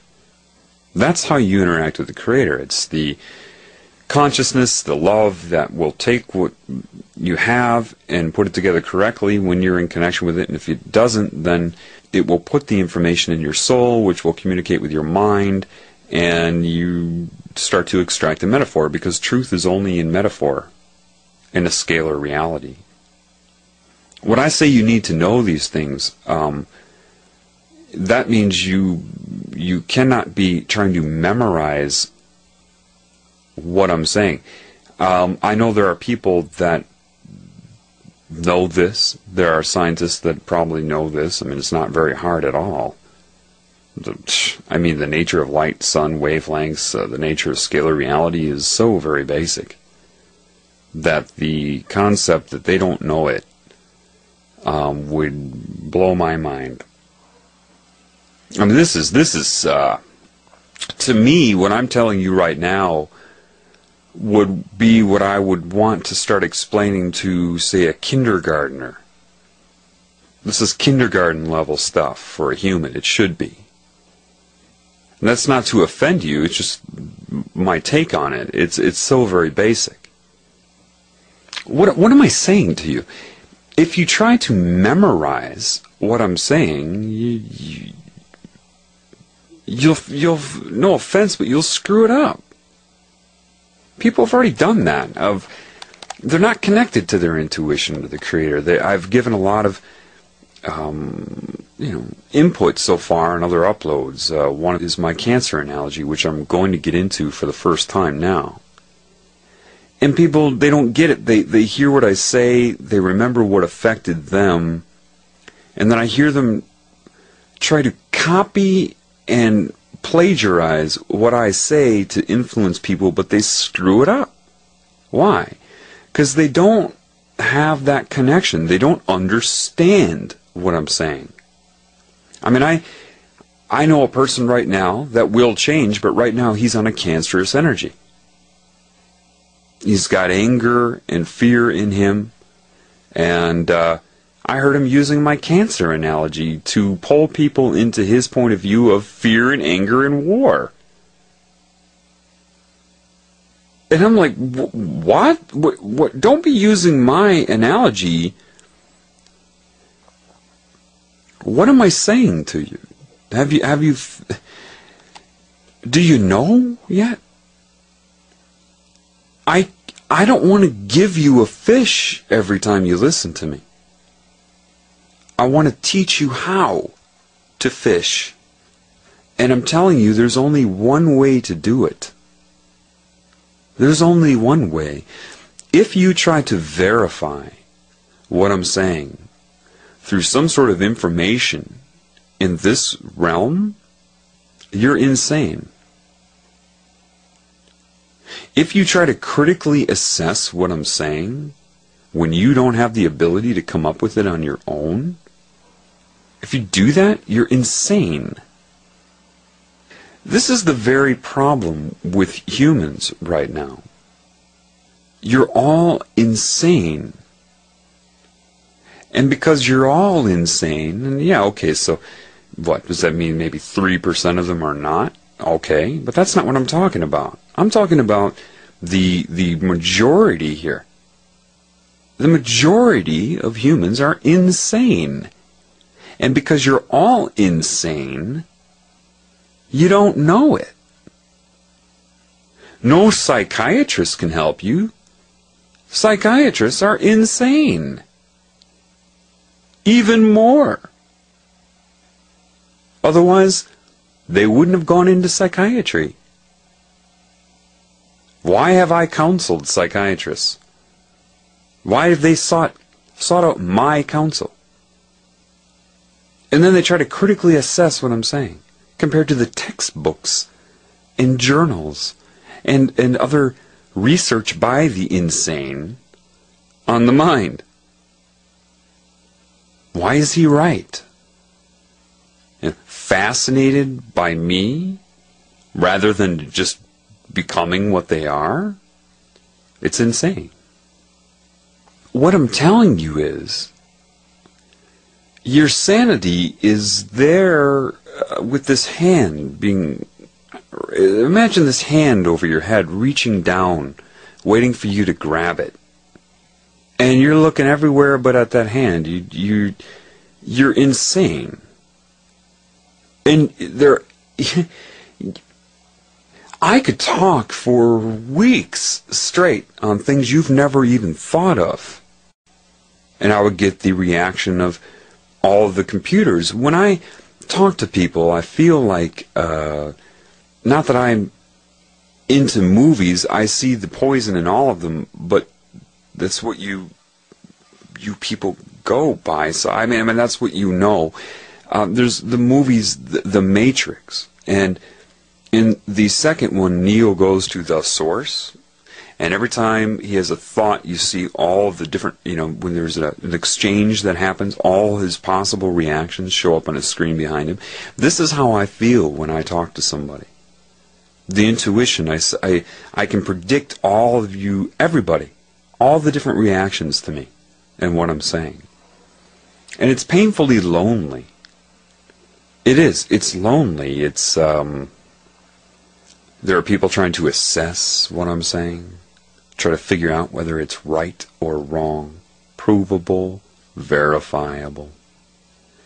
People that think I am insane because they've read the word insane, maybe seen the words delusional, read their psychiatric textbook or the Merck manual or something, some sort of diagnostic manual that they've tried to copy and paste into their mind and then regurgitate onto the world in the form of projection. They don't have an understanding of it. Had they never been told about it, they never would have figured that out. They had to go to some sort of school for it. They had to be told about it by a professor, a teacher, a textbook, a lecture.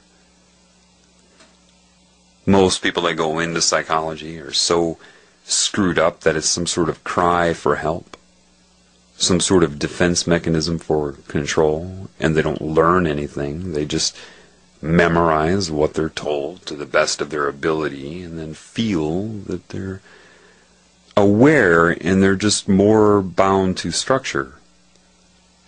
It's the people that critically assess are plagiarizing. Most of the personalities on this planet are plagiarism in animation.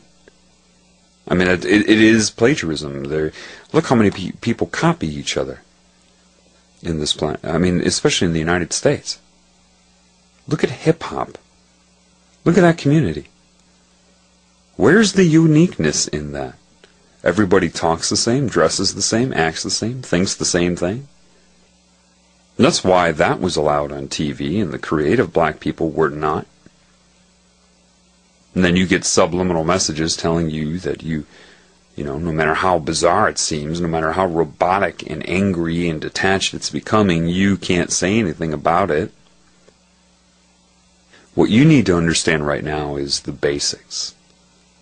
If you try to assess me, fine, that's great, but you need to ask yourself, where are you getting the very questions you ask? What triggered your assessment? Other than opposition. You feel you either need to believe me or disbelieve me. Agree with me or disagree with me. Well, what are you basing your agreement or disagreement on? Something you have the ability to come up with in your own mind? Or was it something that you read somewhere and you liked the personality, the vocabulary, the presentation? The person had a good resume. and you saw enough of the same information to build what you think is a knowledge base of which you are pulling from to compare and contrast to everything else you're told, none of which is yours. It's computer data. You know, there's one scene in one movie that really touched me when I saw it for the first time, because I felt like it was the first moment in my life where I felt like I wasn't alone. And that was the scene in Good Will Hunting when they were in that Harvard bar, and you had the guy come up and make fun of Will's friend, Ben Affleck, and Will came out and proved that he was a robot. I had never seen anything like that in my experience, and I didn't watch a lot of movies. I never saw anybody who got it like that so perfectly. Memorizing means nothing. Some of you are listening to me and you're feeling insulted by me. The brain has actually gotten that diseased on planet Earth that people, when they're told what is occurring within them that they need to know so that they can repair themselves, rather than recognizing that, they become insulted and then formulate a defense in their mind. These are the people that argue. And most people are this way. You start to argue and they don't listen anymore. They're thinking up, while you're speaking, they're thinking up of some sort of defense for their ego against you. I mean, the insanity on this planet it's insane. It's just it's a real problem. It's a disease, and you have people that, I mean, people more or less wait for each other to finish speaking. It's so insane is not the right word. Unalive, computerized. You ask if they've ever invented artificial intelligence? Yes, the majority of human beings on this planet are artificially intelligent. It's just the way it is. I didn't do it. I was born here to witness this. And have I witnessed it? Yeah. There's so much I know about what's going on right now that I can't begin to tell you yet, because telling you would be insane. It's just the way it is. Until you see, what you don't understand, the average animal knows so much more than you do. It doesn't matter if their brain can retain the information, like how big is their hard drive. As long as they're connected to the Creator, they'll know what they need to know in any given moment. They may or may not retain it, kind of like some have experienced something similar, though this is not it, and I specify this. Smoking marijuana, you lose your memory, but you have all this creativity, right, during it, but that's not, all you're doing is changing your frequency. You actually disconnect yourself from intuition when you smoke marijuana, hence paranoia. Paranoia is a disconnection from intuition, intuitive knowing. I mean, you should ask yourself, with all the fear-mongering, all the potential threats and possible things that can happen to you, right, in the world, in what I'm doing, shouldn't I be the most paranoid guy you've ever heard in your life? Shouldn't I be cowering in a corner somewhere? I don't suffer from paranoia. I've seen things that would destroy the average person mentally, if they're disconnected from intuition. Just, they'd be loony within days, gone. Why have I seen it? Because my job is to do a few certain things. I am not patronizing you. You just don't understand. If I told you the reality right now, and I will tell you, but if I told it to you right now, I would be hurting you. That's why when you get people like, that pretend that they are helping you, really when their goal is to hurt you, or they're being controlled and don't know it to hurt you. Like Fritz Springmeier. See, all I needed to see with Fritz Springmeier was after one of his lectures, when a woman came up to talk to him, how he blew her off. That was all I needed to see. His fake way of dealing with her. You know, that I knew right away. There's no question in my mind. I mean, if you read Fritz Springmeier's books, they're overwhelming you with fear. Some of the details are correct, yeah. But he's not enabling you. Oh, and just make sure you believe in God. What? Oh, yeah, just believe in God. No. You don't tell someone to believe in God. You can't believe in God. And it isn't a procedure like, okay, I choose to believe in God and connect to God. God, where are you? No. That doesn't work. Sorry, it doesn't work.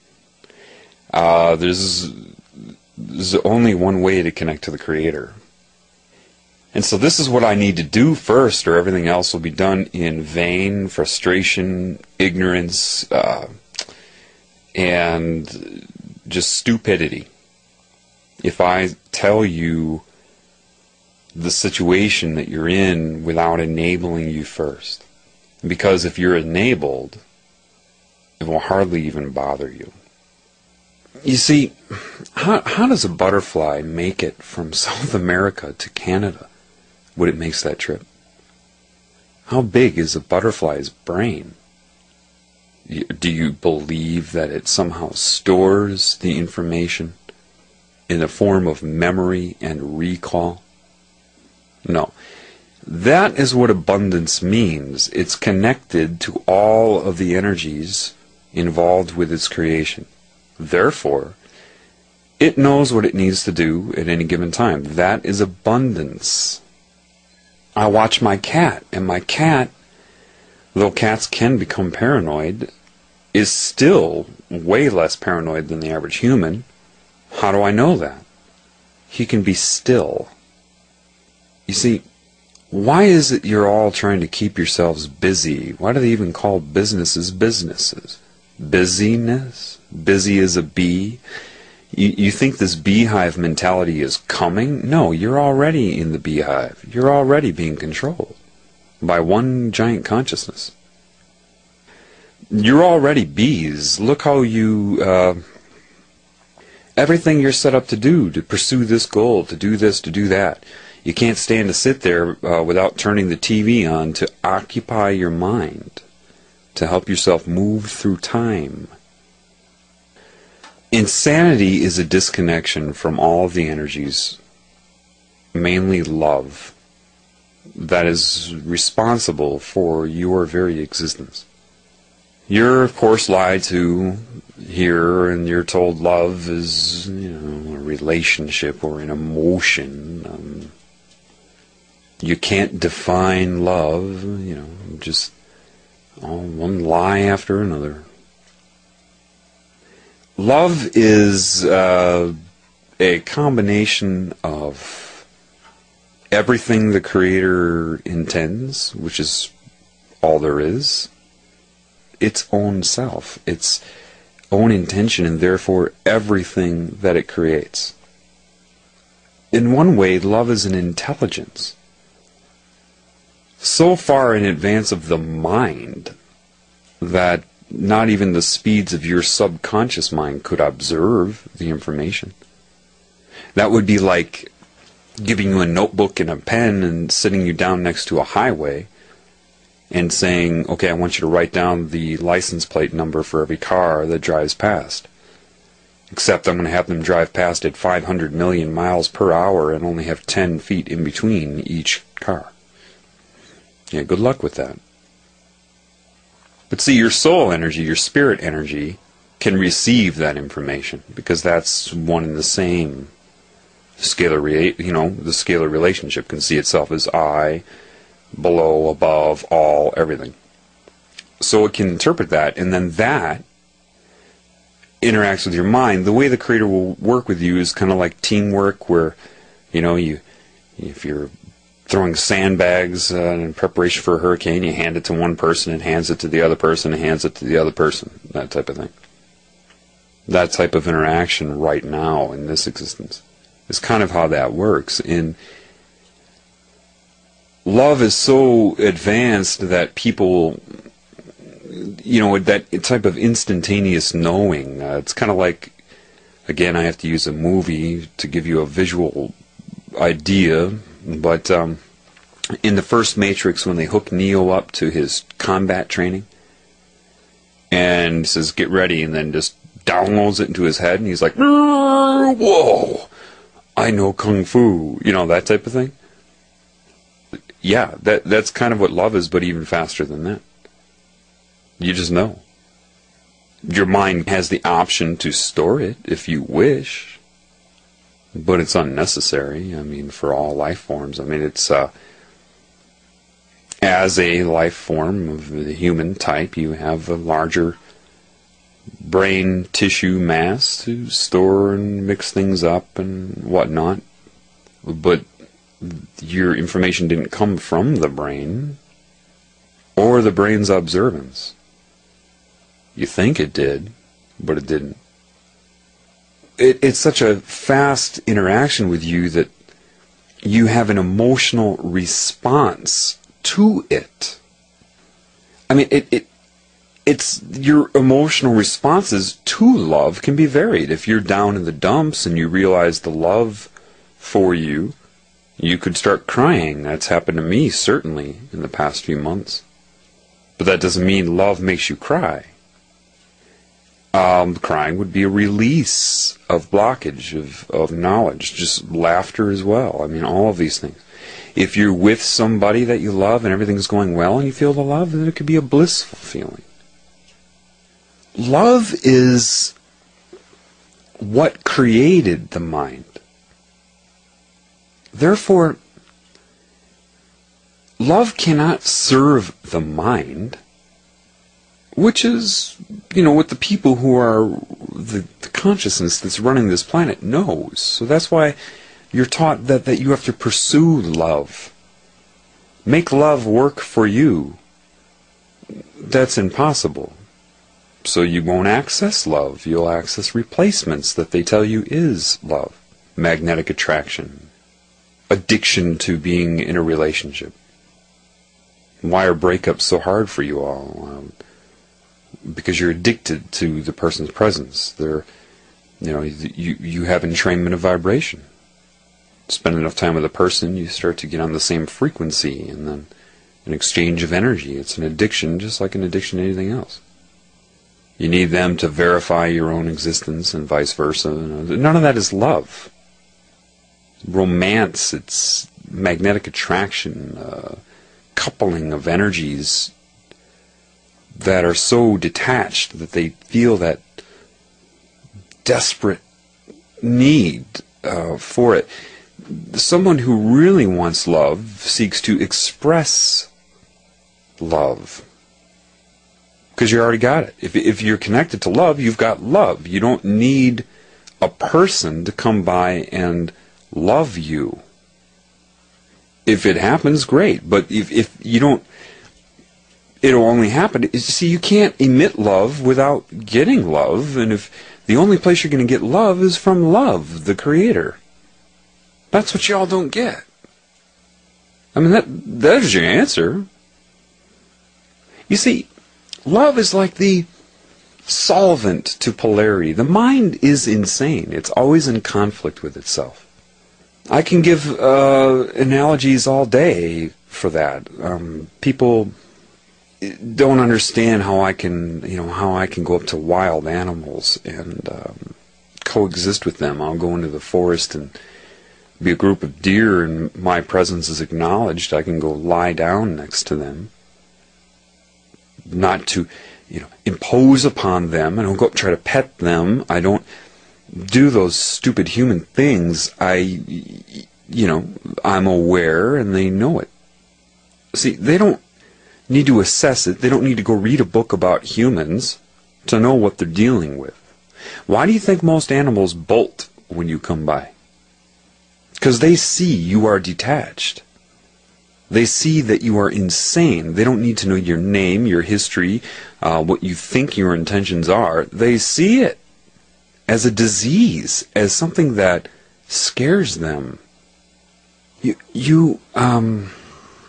See, most people walk up to an animal and they have this hope. Oh, come here, I won't hurt you, come on.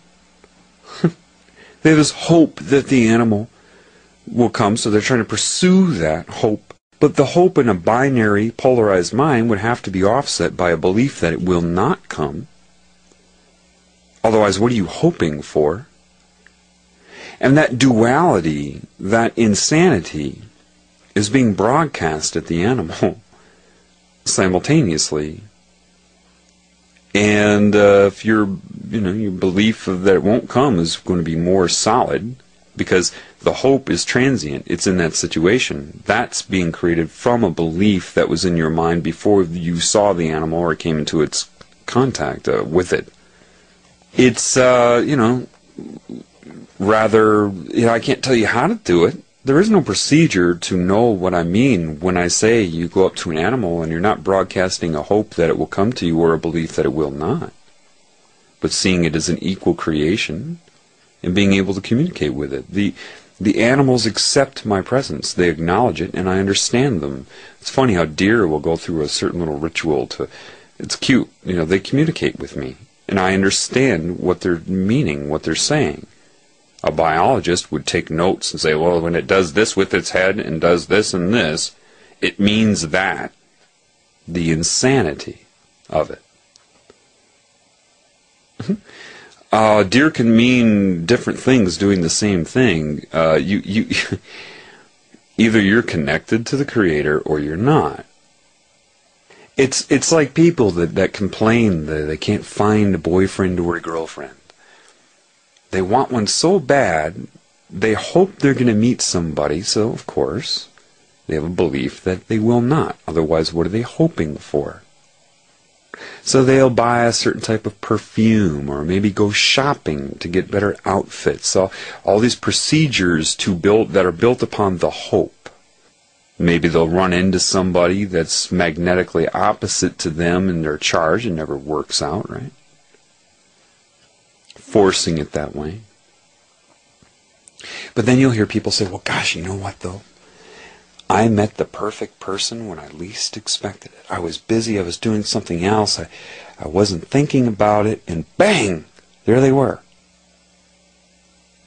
Welcome to life.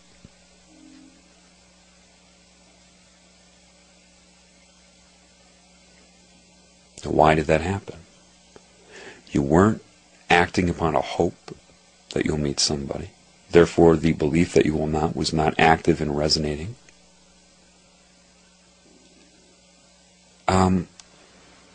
You allowed it to happen. This is the truth of your existence. There is another example of abundance. You think with the brain that you will learn something from aliens. What is an alien in an infinite consciousness system? What is that? Alien? Are there beings that are controlling you and running this planet that are not the same as you, that are not human? Yes, of course there are. But you've got to understand that they are disconnected as well. So it doesn't matter if their IQ is 1,500, or if they have equivalent of 5 of your brains and can have 40 conversations at once. It's still memory, recall, processing, storage, and insane. It doesn't even matter if most of what they have retained appears to be correct. They will never, ever be as intuitive as a butterfly. Any person connected to intuition, to what they are, will always make quicker and better decisions than any demon, any alien, anything disconnected from the Creator. Always. I've had people ask me, so what about this mind control? Are you saying that they can interface with your brain and put images in your brain and thoughts and all kinds of stuff? How do you handle that? Well, imagine if they wanted to mind control a butterfly with the same type of images and thought implants. And of course, don't memorize butterfly. It can be anything that's connected to creation. Say they want to mind control a finch or a robin bird, okay? Well, they couldn't do it the same way. Why? They don't have the brain size to process it and store the information used to program them. But wait a minute, they're able to make incredible decisions, it appears, irrelevant of what they have stored. See, when you're connected to intuition, even if you forget what you've learned, it's always available to you.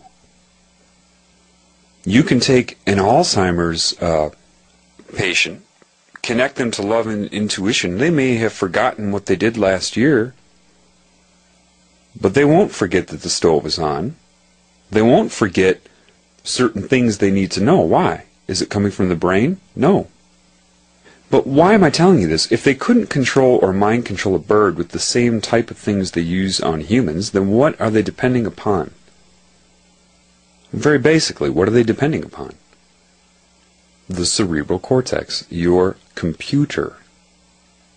When you connect to intuition, thought implant is corrected in real time. See, if you try to memorize how they control your mind, and all the different techniques, and I try to strategize against it from within the mind that they're controlling, forget about it. You're cooked. If you allow love and intuition to command your mind, it doesn't matter what they put into it. It knows. Let me give you an example of what I mean by that. What have I witnessed in the last year? Well, let's see. I've had human being agents turn on a microphone, hearing background noise in a room, speaking to me occasionally. I've seen them put in visual subliminal messages right into my brain. I understand the technology. There's no point in telling you right now, but that is also very, very basic. Otherwise, an EEG wouldn't work.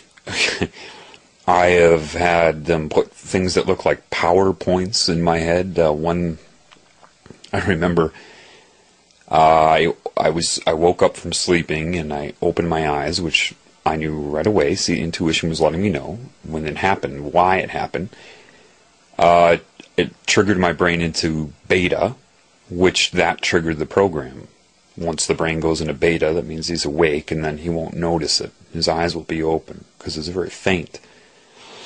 Intuition had me shut my eyes real quick, and there's this gray square with rounded corners, and it has a title that says Preconceived Core of Beliefs.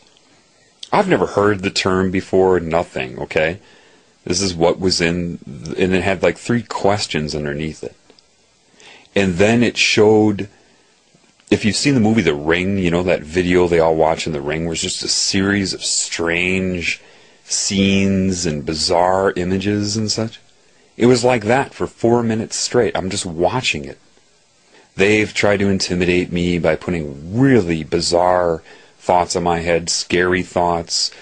They can simulate my voice. They've put my own voice in my head. Easy. They've sampled my speech patterns, my resonance, my style, and have radiated my voice back at me. I caught it because of intuition. Said, catch this. I was thinking about something else, and all of a sudden said, do you notice there's another thing going on right now? Listen. saying the most perverted things, and they put perverted images in my head, scary images in my head, everything you can imagine. I have had what some of you would call aliens try to control my mind, a consciousness.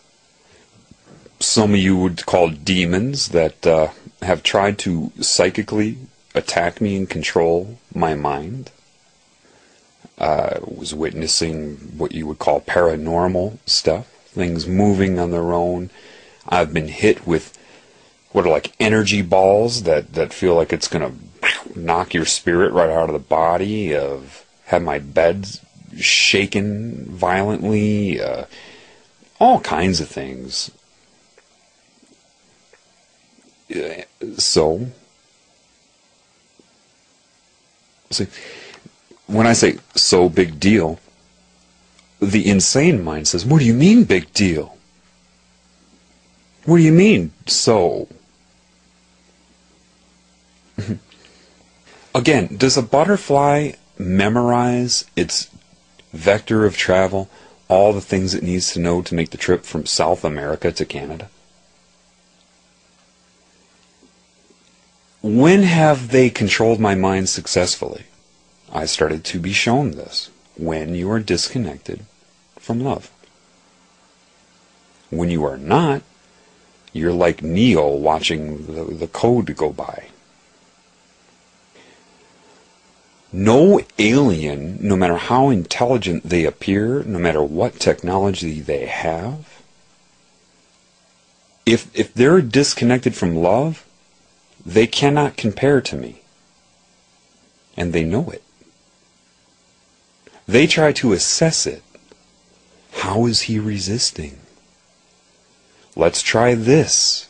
Let's try that. They mix it up. They keep strategizing. They can't touch what they perceive as intellect. It's just the way it is. No mind control can control. Mind control is structure. It originates from a mind, a result of creation.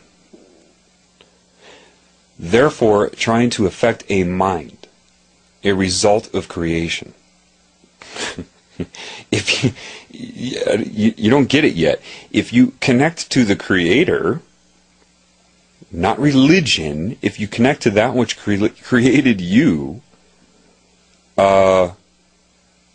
it controls your mind better than anything it created can. No problem. It's not even a question. It's not even, you don't quite appreciate what I'm saying to you. The mind is structure. It's a binary apparatus. It's a computer. It's binary. It's polarized. On, off. Yes, no. And you're thinking, well, my thoughts are not yes or no. I'm neutral about things. Well, no. Even your neutrality can be broken up into components that are yes or no. They're trying to digitize people. That's what they've done. That's where digital has come out. That's why everything is digital. It's their very nature. Why else would digital occur? If people, the consciousness that's controlling all of you is suffering from a very huge bipolar disorder. Bipolar disorder is being stuck in the mind with no love. See, I don't care who you are. If you're connected to the Creator, you cannot be insane in any given moment. I use this example. See, people just don't understand. When I say, sometimes I've said love commands the mind, but people don't understand that. They link the word command with control. And that isn't it. Love allows the mind to be what it was supposed to be, a tool used by love. The mind is structure, which is a result of interference patterns of energy, which is structure. Shut your eyes and think of a flower right now. Imagine a flower in your mind. Imagine a daisy. Do you see it? Where is it? Tell me, where is it? Where is that daisy? Imagine a garden now. Where is that garden? What is that garden? You can see it, can't you? What is that? Now let's be more specific. Why is that? You know what you're seeing. Why are you seeing it? Where is it? What is its dimensions? Is that all of your mind? Or a result of the mind, which is holographic? Those are interference patterns, reverse engineered. It's like in a chemistry formula, they don't have really equal signs. They have arrows that go both ways. If it's a back and forth thing, same thing.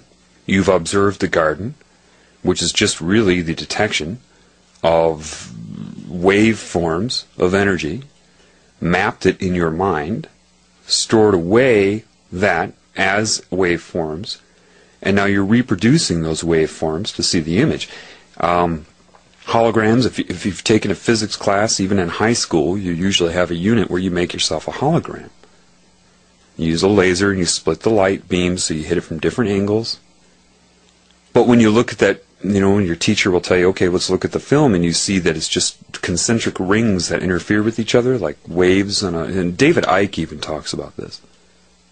They're interfering with each other. Well, you're not seeing a picture when you look at that.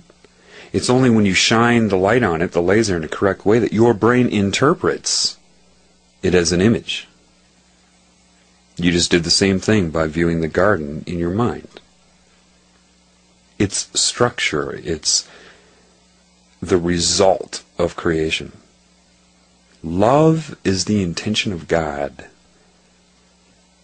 God, there is only one God, and you are part of that God.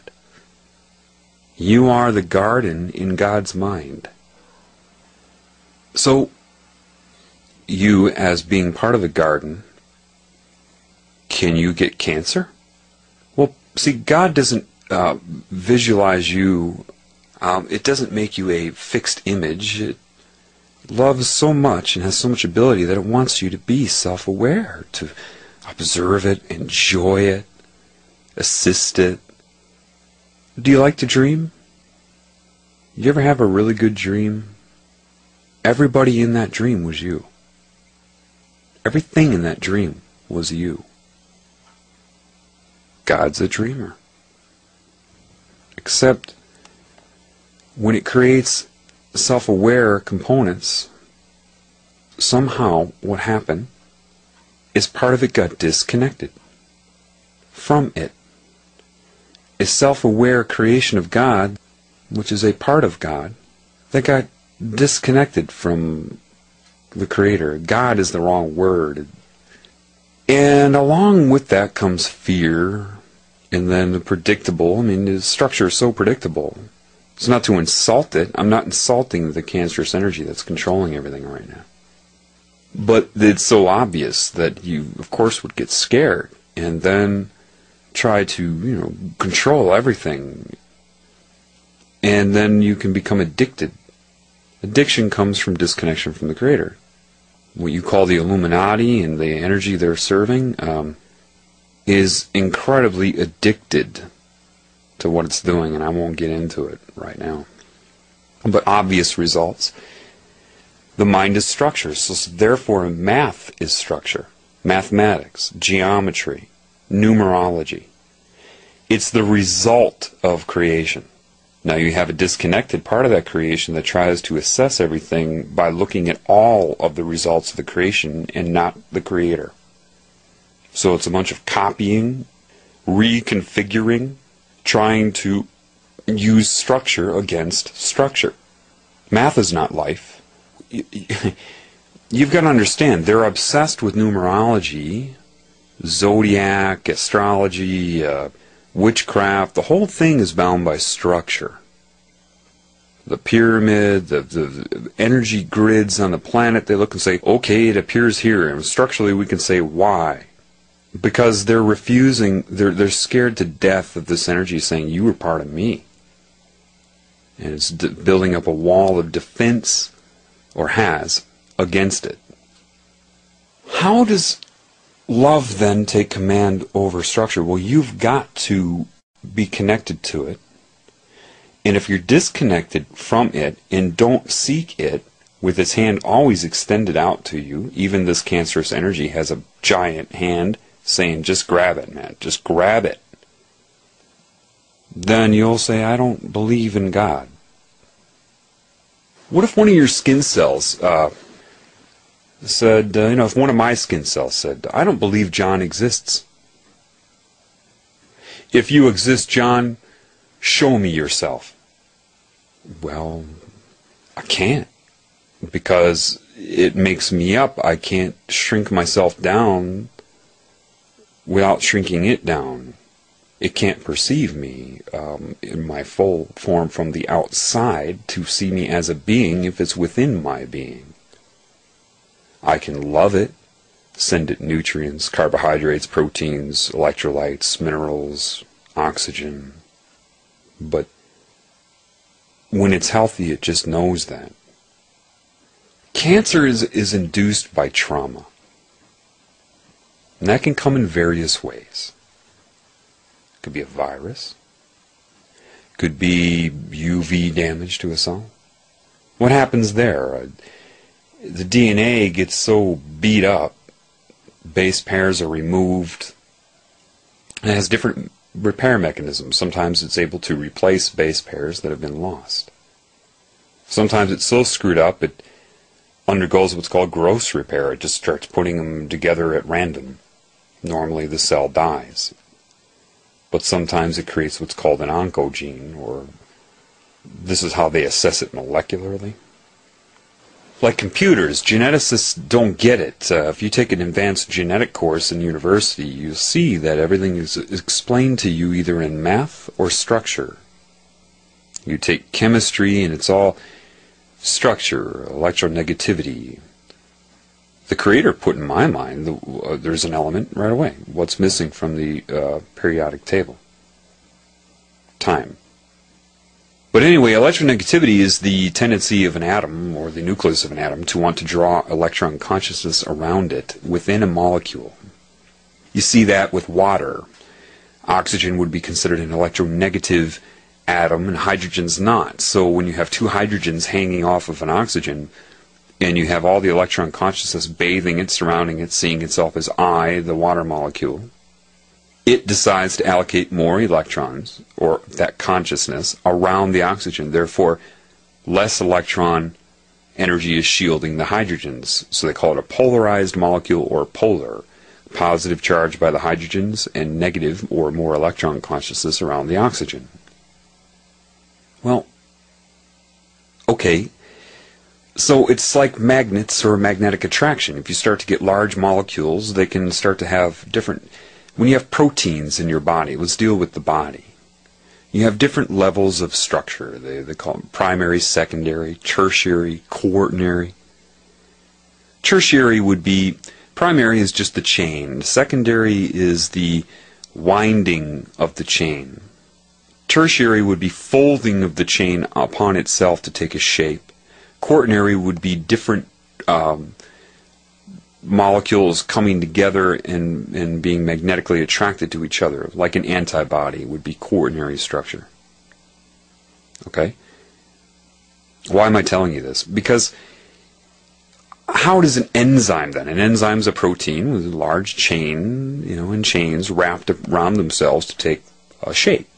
Scientists say, well, there are different atoms in there that are electronegative, and they draw a certain amount of electron consciousness around themselves, therefore, making other atoms more positively charged as it appears. So any molecule that will come in contact with it will be magnetically attracted to the various components of that enzyme.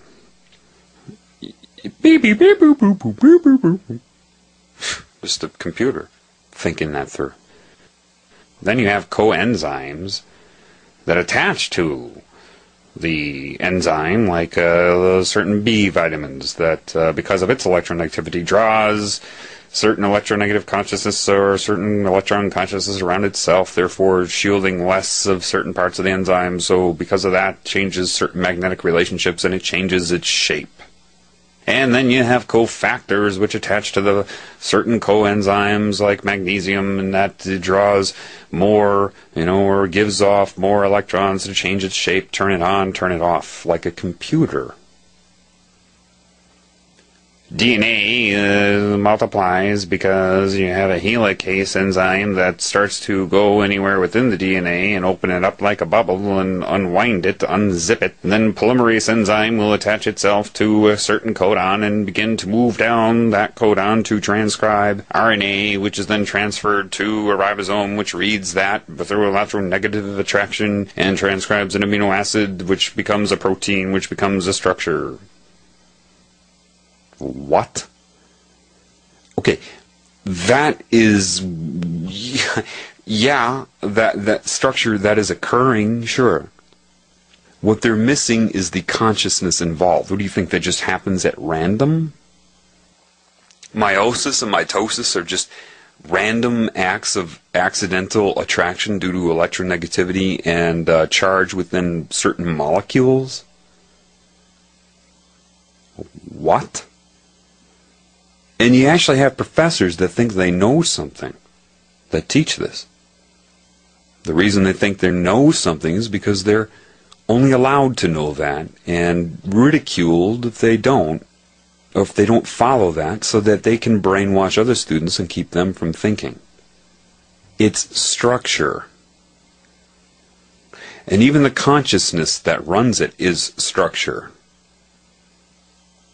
Let me give you a really good example of what I mean. Because, see, I could go on all day about this. Literally, I could have a 150-hour upload. I could go on about science, properties, reality, whatever, all day. It will do nothing for you. I need to give you metaphors. I need to give you the ability to understand what I'm talking about. So let me try to do that for you. I remember going through the pre-med major was a breeze for me. Did I get all A's? No. Sometimes I made the decision to do something else. But when I studied it, I enjoyed it, but I had nobody around who understood it. There was one professor who memorized a lot that I like, and he was a Jewish professor who always felt this need to challenge me. I know why now. But we still get along. We just last month we were arguing for like 4 hours about who runs the world and what's going on, back and forth, of course, the Jewish thing, back and forth. I had intuition, he had structure. We end with a hug, of course, because he knew that I saw through that and saw what was occurring with him on one level. When I had him he was my physiology professor, but I also took clinical endocrinology with him. And I had other things going on. I missed 3 weeks of class straight. I went into his office, and the exam was the following day. I'm like, oh, fuck, I'm fucked, aren't I, Not because I didn't think I could do it. I just knew that the protocol of everything, You need to be here this long in order to learn. This is what I believe, that type of thing. But we sat down and had a heart-to-heart talk about life for about an hour, and I really appreciated that. He took the time to do that. I really did appreciate that. And he said, okay, well, the exam's tomorrow. Here's what you need to know. And he handed me about 3 inches thick of, information, notes, handouts, all of that. By then, I knew that I could understand what I was looking at from a different point of view. I said, okay. I took it home and learned it. Didn't memorize it. I learned it, which allowed me to retain it. And I took the exam, and then, of course, he hands it back the following week, and he throws it down on my desk, shaking his head. And there's the grade B+. And then he says, flash recall will get you nowhere.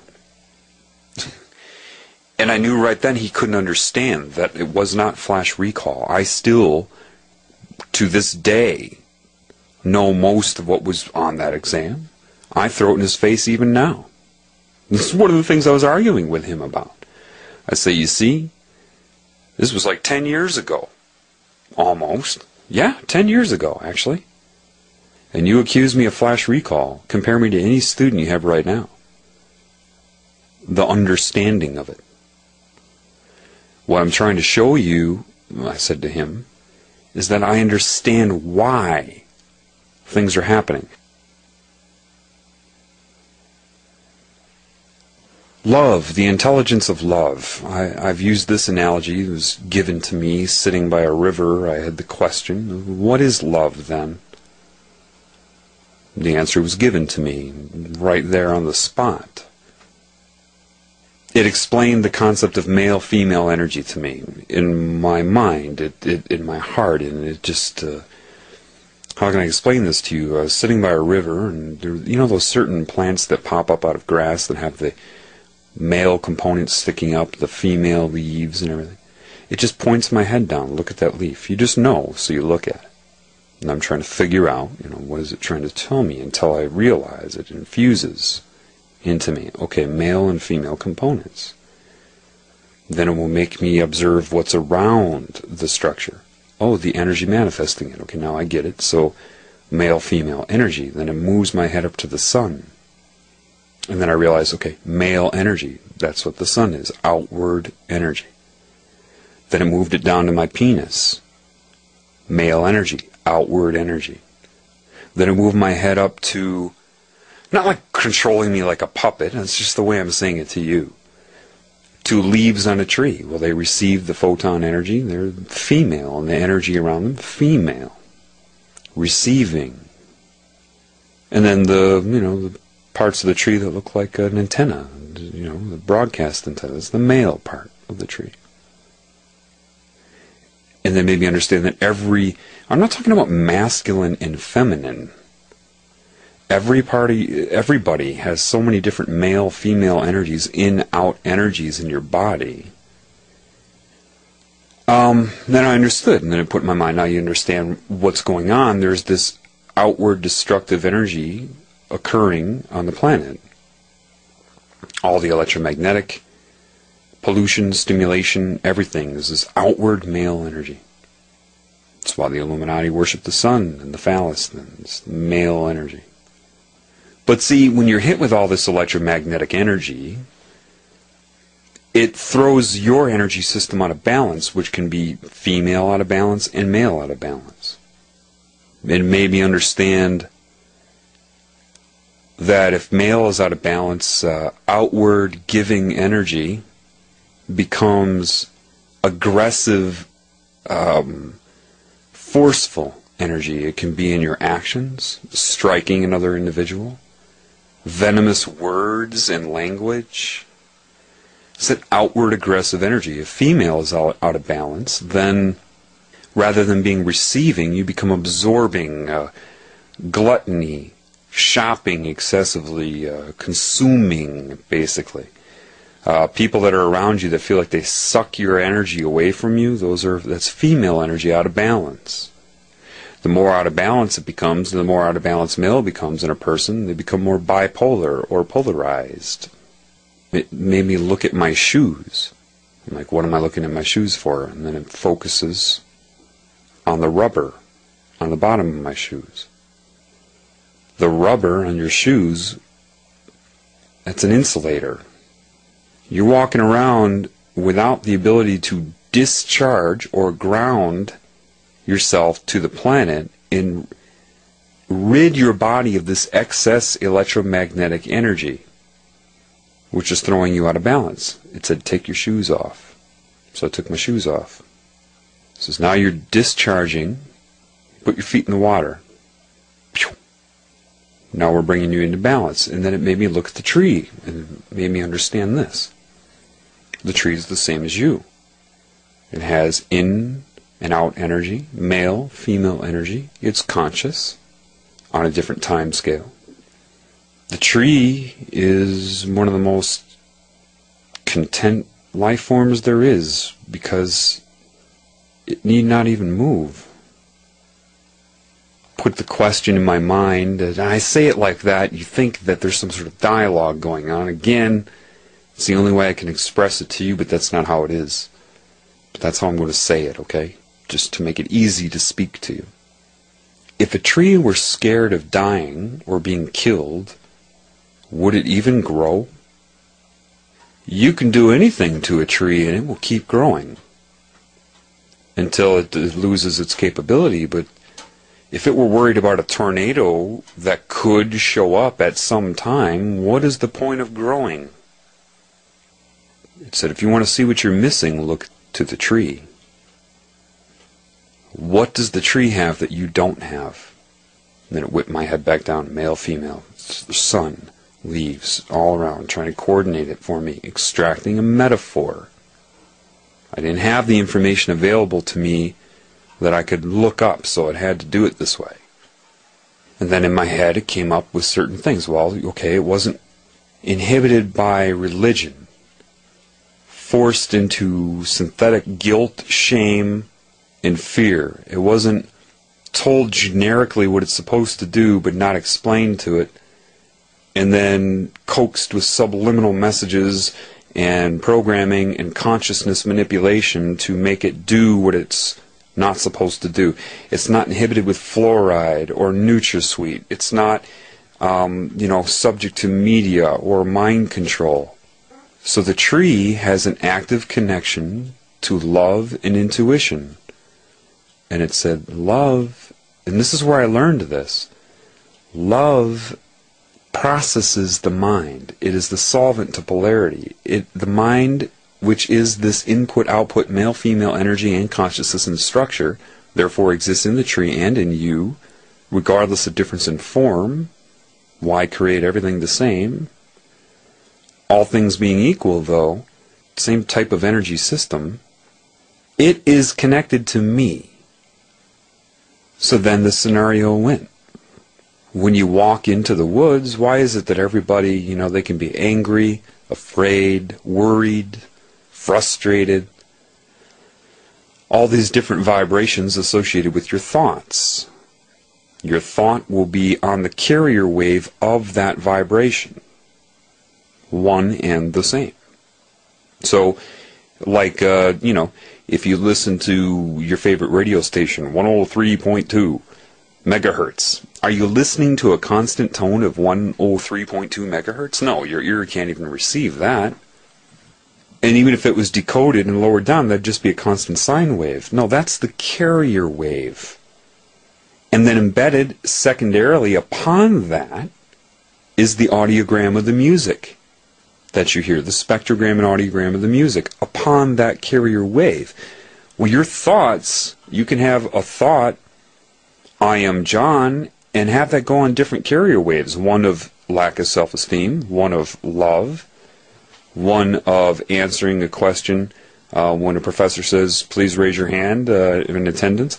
The same information can go on different carrier waves. So the emotion is information. It is also a thought in and of itself, and so is the thought. When you walk out into the woods and you feel bad, why does everybody start to feel better? They all know what, but they don't understand why. Well, gee, maybe it's just because it's so serene. No. And it directed me to go start walking in the woods. So take off your shoes. So I took off my shoes, and I started walking in the woods. How do you feel? Feel better. Why? And then just whip my head. Male, female, love, male, female, love. This aura around me, which would be like the electron consciousness around a proton of an atom in a different way, expands now. Additional energies were drained. And any angst, any anxiety was being radiated out. And of course, same bandwidth of existence the trees are in as you, otherwise you couldn't perceive them. Their input-output male-female energy receives your thought and emotion. Yet its animation is guided by this love and this intuition by the Creator itself. And so it is that love that processes your feeling. Is it absorbed by the female part, like a function in calculus? What's missing in calculus and not missing in the tree is the love and the creation and the intent. And that love knows everything, so it catches that your emotion is wrong. Not in my world are you to be feeling that way. Let me assess why. As you're radiating out all the information about what you're feeling, why you're feeling it, everything. It takes it and turns what's incorrect into correct, changing the carrier wave frequency to what it should be, and the information being adjusted, and then the male part of the tree radiates it back to you on your frequency, because that's what it came in as, and that information infuses you and alters your perception of what you were worried about and gives you the true way to view it indirectly, just by being around other life forms still connected to love. Answers can come from trees. Is it coming from the tree itself or the love that it's connected to that processes your thoughts? And it said, what's going on this planet is a disease. In its truest form, it's a disconnection. And what you're experiencing now is what your body has been disconnected from. Love is the processor and solvent to polarity. It commands the mind. It allows it to work correctly, infusing it with information. All the animals, all the plants, everything there is what you're going to learn from. You are not going to learn from aliens. They are just as disconnected. The ones that are running this planet are disconnected. You cannot learn from them. Stop looking up for UFOs. Stop looking up for new information. And look at what I have allowed to be right in front of you. My creation in its perfect form. They did not think to alter all the other creations. Therefore, your answer is right in front of your face. You are going to pull out of this that you're in by observing my other creations that are not suffering from it. Your answers are in front of your face, and I am guiding you now. And that's how it happened with me. The most advanced scientific knowledge given to me from the creative source. No book, no video, no lecture, no mentor, no professor. Unnecessary. It said if you, in your role, which I didn't believe at that time, because of my ego, there's 6.5 billion people. How could this be me? It said, why not? Are you or are you not in connection with this intuition? Have you or have you not noticed that your whole life and wondered what everybody's missing? Do they or do they not want you not to know that? Will they or will they not make sure you keep running into people in life that tell you that you're not that? Am I the only one? No. And then the final thought was, they're all supposed to be this way. When you understand you are no more special or worse than anything you're looking at, then you will begin to heal.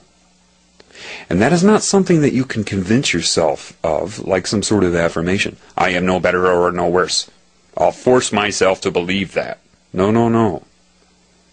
When you realize the beauty of it, heaven emerges. Your sensory system expands. You see things you never saw before. It said, in my mind, it used what I knew, and if I didn't know it, it would show me like that. It would teach me like that. Now, during these lessons is when, I've always had a good relationship with animals. When I lived in Australia, I was feeding wild birds out of my window with my hand. And it reminded me of that. So because then you were loving towards the birds. You didn't have any belief that they wouldn't come or any hope that they would. You knew you loved them. You knew it.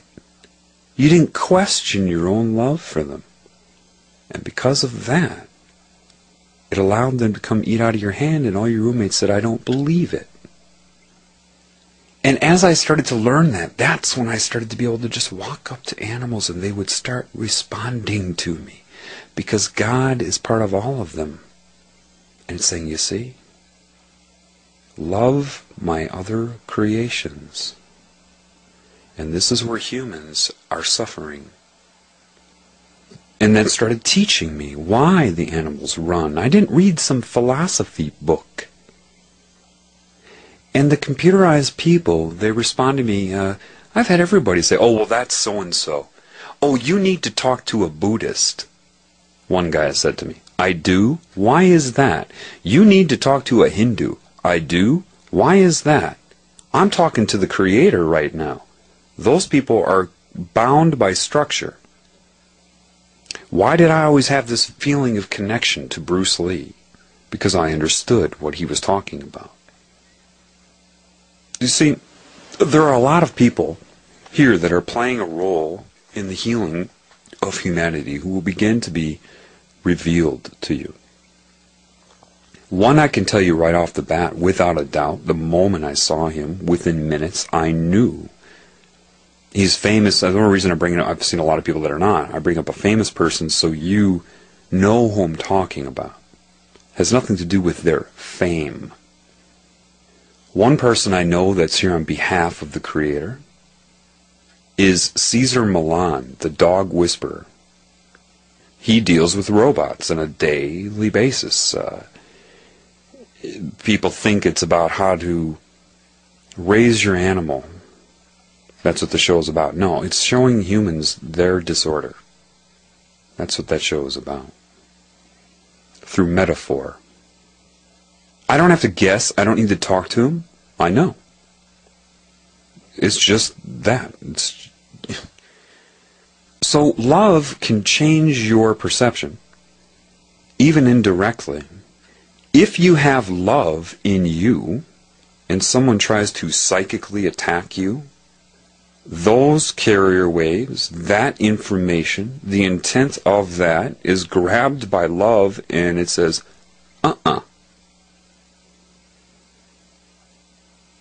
It's just the way it is. I have all this consciousness around me constantly trying to attack me, and they're trying to figure it out structurally. Why is he resisting? Does this mean I'm immortal? No. See, you're all caught in a cycle here. They make you guilty. They infuse in your mind the cancerous intent, and it's sublime. It's a crime that's sublime. It's subliminal in so many ways. And then try to tell you quickly when you die how guilty you are. Use the threat of hell to get you to agree to an alternative, which is contracting to be a victim in your next role to learn your lesson.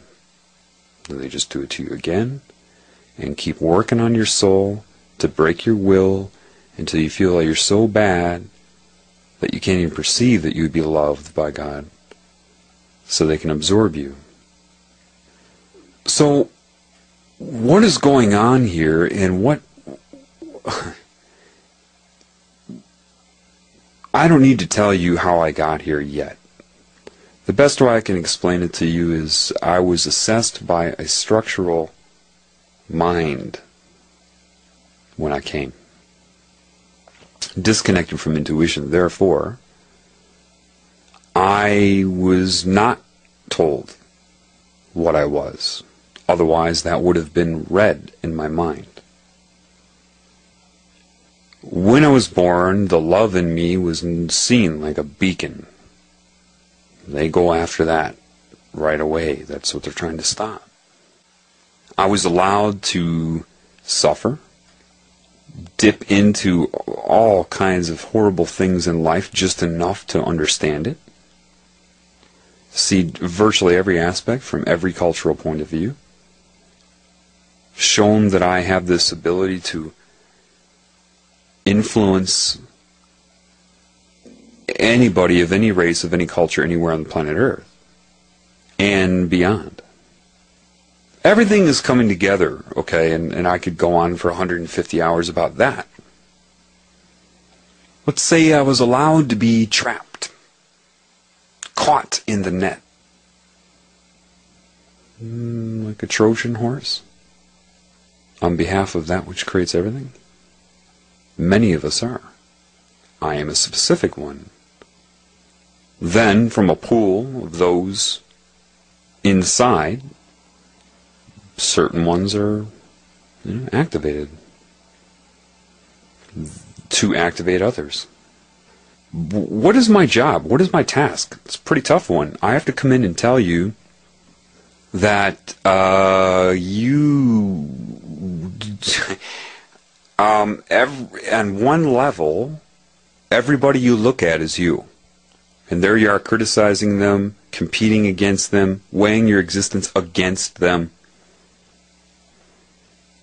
What do you need to know right now?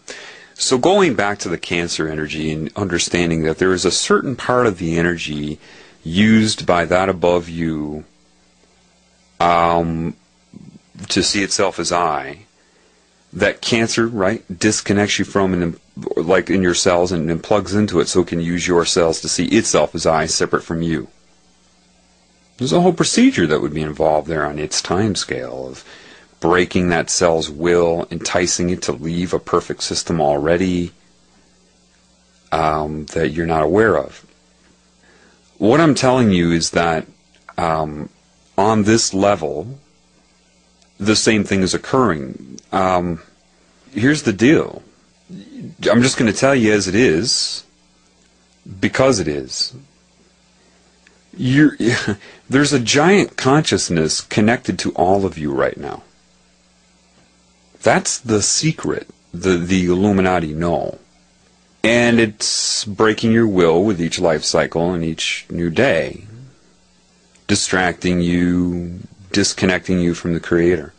The people that use, quote, witchcraft or psychic attack, some of them probably don't even realize the low-end witchcraft people think that they actually have some sort of power. No. When you astral travel, remote viewing, all of that is traveling within the consciousness of this Cancer. Demons are no different than an electron manifesting in the consciousness surrounding a proton of an atom at any given time, anywhere. It's no different than the daisy you made in your mind. Is that all of your mind? So, because it's plugged into you, it's playing a role in the creation of your own reality. So, the ultimate truth is, when you break out, when I was broken out, it tried to backlash against me and overwhelm me, but it can't do anything to love. There's a giant consciousness running the whole planet. And it can't hurt love. Do you hear what I'm saying? It just can't. It can't do it because it doesn't matter how much energy it allocates. See, if love wanted to kill this energy, it could.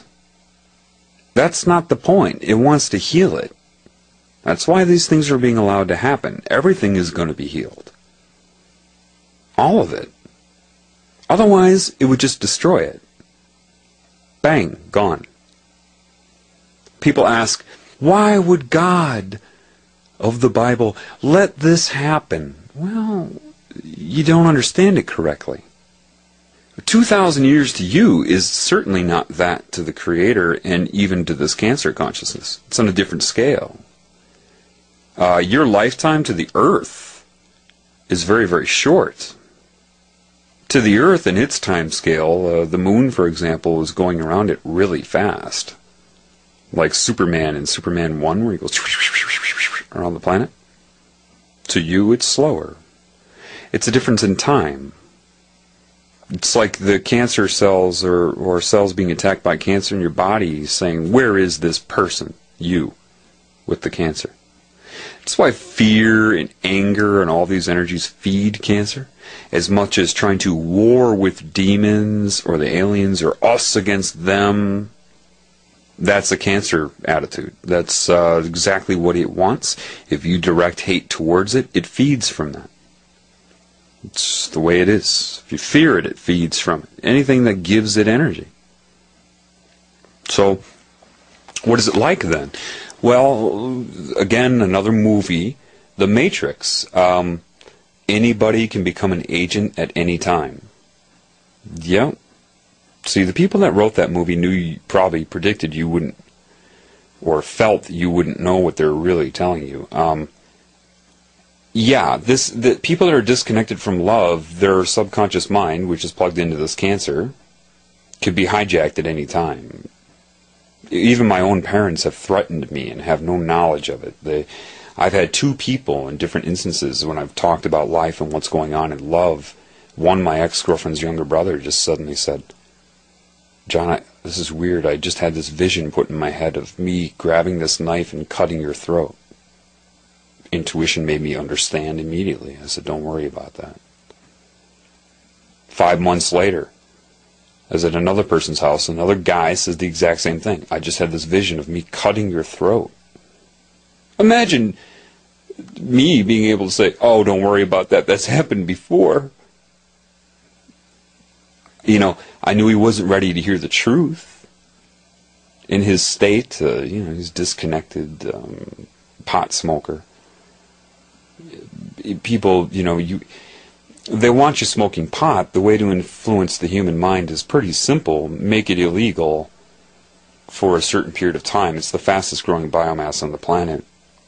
And then, at the same time, make sure you release medical information that contradicts its being illegal. Harvard, October 24th, 2006, released the information that it prevents the plaques and tangles formed in Alzheimer's. It promotes frontal lobe neuronal growth. All of these things. It's really good for you. Harvard? Yeah. Why? Because they're going to legalize it eventually. And then that will disconnect your aura from you and bring you into this mental realm where you can be controlled even more, and that will be used for their scalar jump. What is a scalar jump? Well, see, remember now, a scalar jump would be atoms bonding together to form a molecule. It sees itself as I. Molecules to tissues, tissues to structures, structures to you. Do you call yourself we the atoms, we the molecules? No, you call yourself I. Well, the tumor in your body goes along the same scalar process. It hijacks cells till it can use the cells to see itself as I, until it's a tumor, and then sees itself as the tumor, I the tumor, and then more than one tumor, I the collection of tumors, and it's just this insane growth. Well, see, when you see this Illuminati pyramid, you don't know what you're looking at. A lot of people think it's a pyramid with a capstone over it that's been lifted off. No, that's not what it is at all. The pyramid is what you're calling the capstone. What is beneath it is its prediction, its goal. And its goal is to lower down, bang, and be a much larger pyramid, or scalar jump. Its goal, to completely take over the earth and the consciousness of the earth. And it goes in scales. It's taking over, has taken over humanity. Look at you. None of you know why you're here or what you're doing, why you pursue the goals that you're told you're supposed to pursue. The whole money system, there's no need for money in the universe.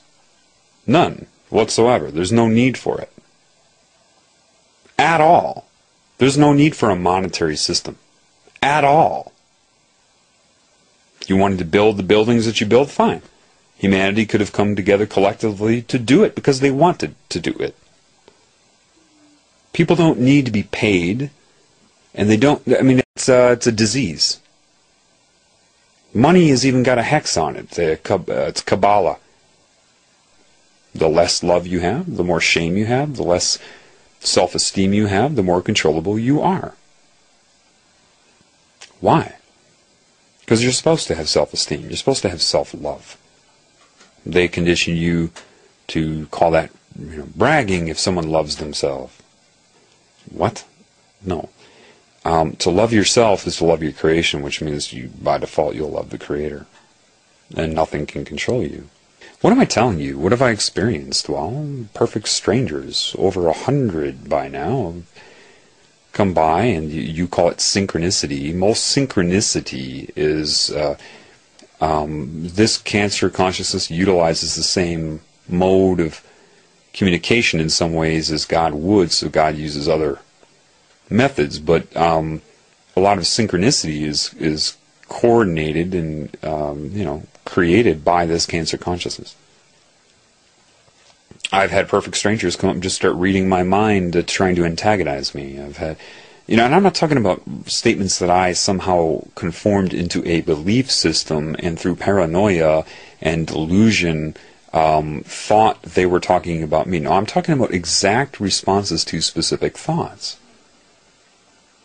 At that time, it wanted me to believe they were aliens and reading my mind. And no. It's this consciousness can manifest in anybody. Why don't they know it? It's very, very simple. Your conscious mind is that which accesses your subconscious mind for that meaning which you're going to project onto your reality. Well, similarly, when you dream, I'm sure you've heard people say things like, I had this dream last night, and I was in my house, but it wasn't my house. I mean, in my dream, it was my house, and I believed it was my house, but it wasn't my house. It was completely different, but it was my house. And then my girlfriend came in the room, but then she turned into an ice cream cone. But I still loved her as my girlfriend, even though it was an ice cream cone. Made sense to you in the dream. Same mind. Because it's only the meaning that you're experiencing and what you're projecting. What makes you think it would be any different in this reality? It's just your brain waves are increased to beta, so you take in more per second, but the belief modification and manipulation is the same. It's just because your state of being is different from a dream, you assume that you're aware right now. What is happening? You'll justify. See, this cancer consciousness can't be too noticeable. It can't just control people left and right, or people are going to start to realize something's up. It has to be very, very subtle right now. So when it, if it wants to speak to you through other people, it will look in their brain real simply, instantaneously, for whatever beliefs or things in their brain could apply to say to right now that would have enough, could be utilized for dual meaning in an expression to you via the consciousness possessing them. See, it's simple. Then they think they meant to say it, and to them it makes sense, and they don't understand the dual meaning that is meant to neuro-linguistically program you, to influence you, and blah, blah, blah. Now, the high-level Illuminati people know this, and they still sold out to it. Because they don't recognize the disease of this, the bipolar nature. They think this thing intends to play good and bad. Both sides. To balance an equation, math. Math is only the result of creation. Why are they obsessed with balancing the equation? They believe that it's a strategy to play good and bad when they don't understand that the consciousness doing this is suffering from this duplicity, from this bipolar disorder, this split personality, this binary nature. It is a giant mind disconnected from intuition. But intelligent enough to first come and disconnect, and then persuade the people that succumb to it that that's what it wants to do, that that's the methodology of it. It's in control. They buy it, of course. Certain coordinated events to ruin their connection to God, so that, and through synchronicity, they feel that they actually chose to be in witchcraft, to embrace Kabbalah, to be a Satanist, they feel like that's, everything makes sense to them, just like an ice cream cone in your dream being your girlfriend. This is the problem. So literally, I'll give you an example of something that would happen to me if I'm really embracing the love for me. Just a couple weeks ago, I remember walking in the parking lot of a grocery store, going inside and thinking about this love and how it's affecting me, and then all of a sudden a girl with another girl by her car turns and looks at me and catcalls me. It does that tongue rolling, twirling thing. I can't do it. And I knew right away, oh my God, that's this consciousness that just hijacked her mind, made her think that she wanted to do that. Why? How does this seducing you with physical pleasure, is it about being good or bad? Is that what it's about? Is that what you think? No, it's not. There's a very specific reason that you are hit with lust, and why just about every subliminal message, from pictures of galaxies online in between the stars to everything is corrupted with it. Sex. Seek sex. Seek sex. Everything. Sex is everywhere. Why would it be that way? Why 666 and sex? You need to ask yourself that question. I'll answer that in my next upload, but for now, try to see that you cannot figure it out with your mind. That you'll say, well, this could make sense, and that could make sense. It could be this, and it could be that. And you could, 24 hours later, be like, gee, it could be this, and it could be that. You do that with anything you believe. I'll give you a hint, though. What is it that you think animates sperm when a male ejaculates? Scientists will tell you, oh, it's because of the alkaline and acidic solutions meet and change the pH, which render the sperm active. What?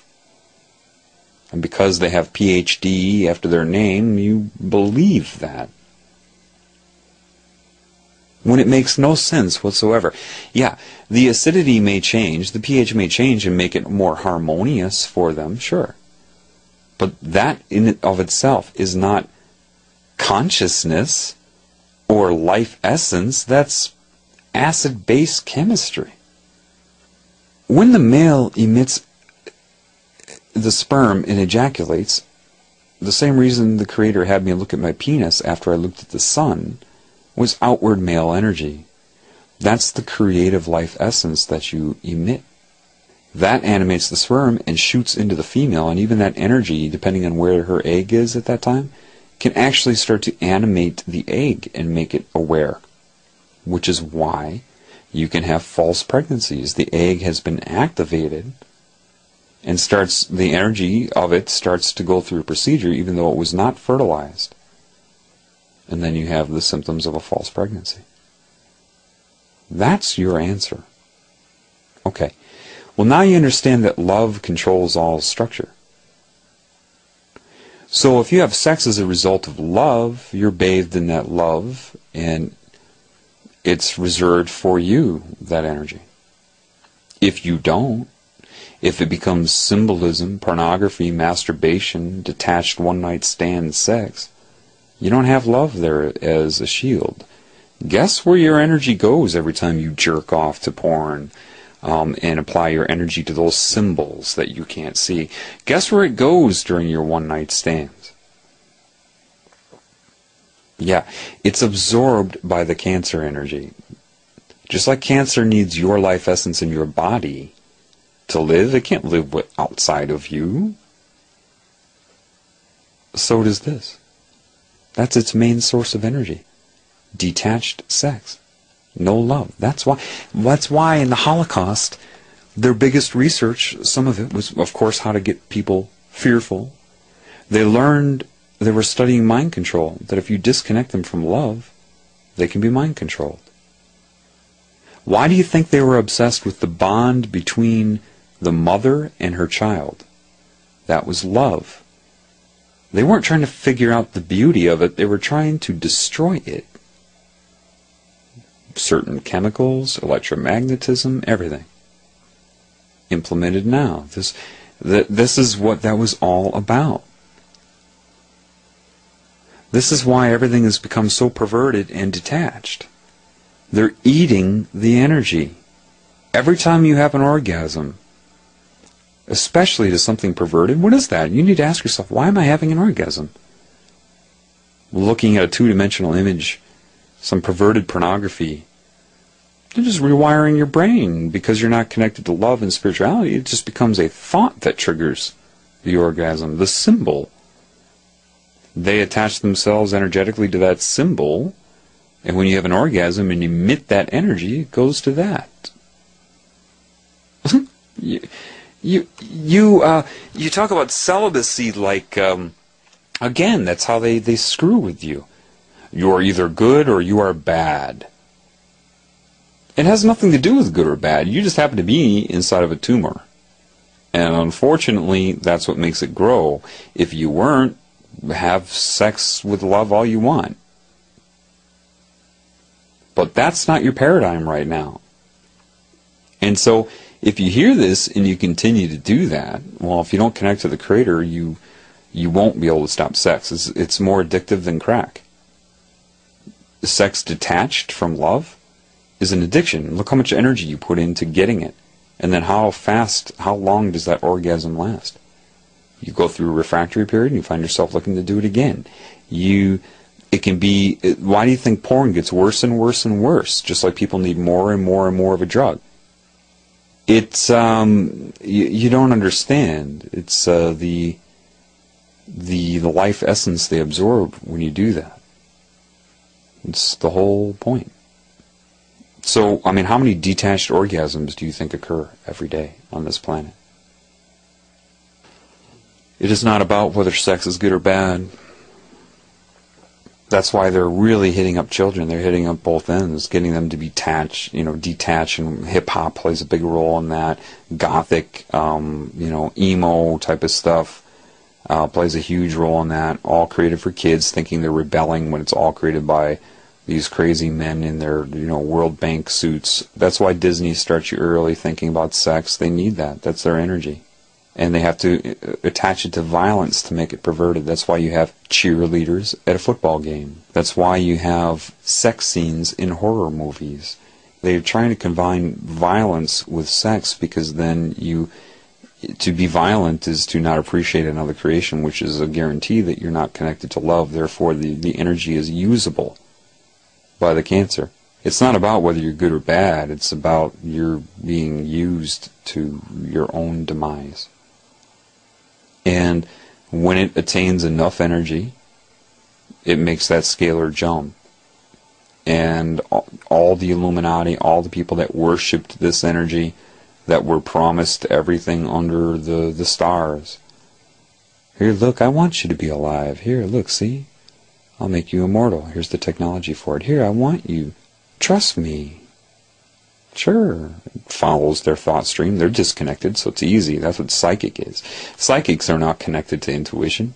Most of them. At all. They're reading the energy of this cancer, which tells them whatever they want it to be. An alien, what were these alien beings? They're just other beings like you that were already taken over by it. That's all.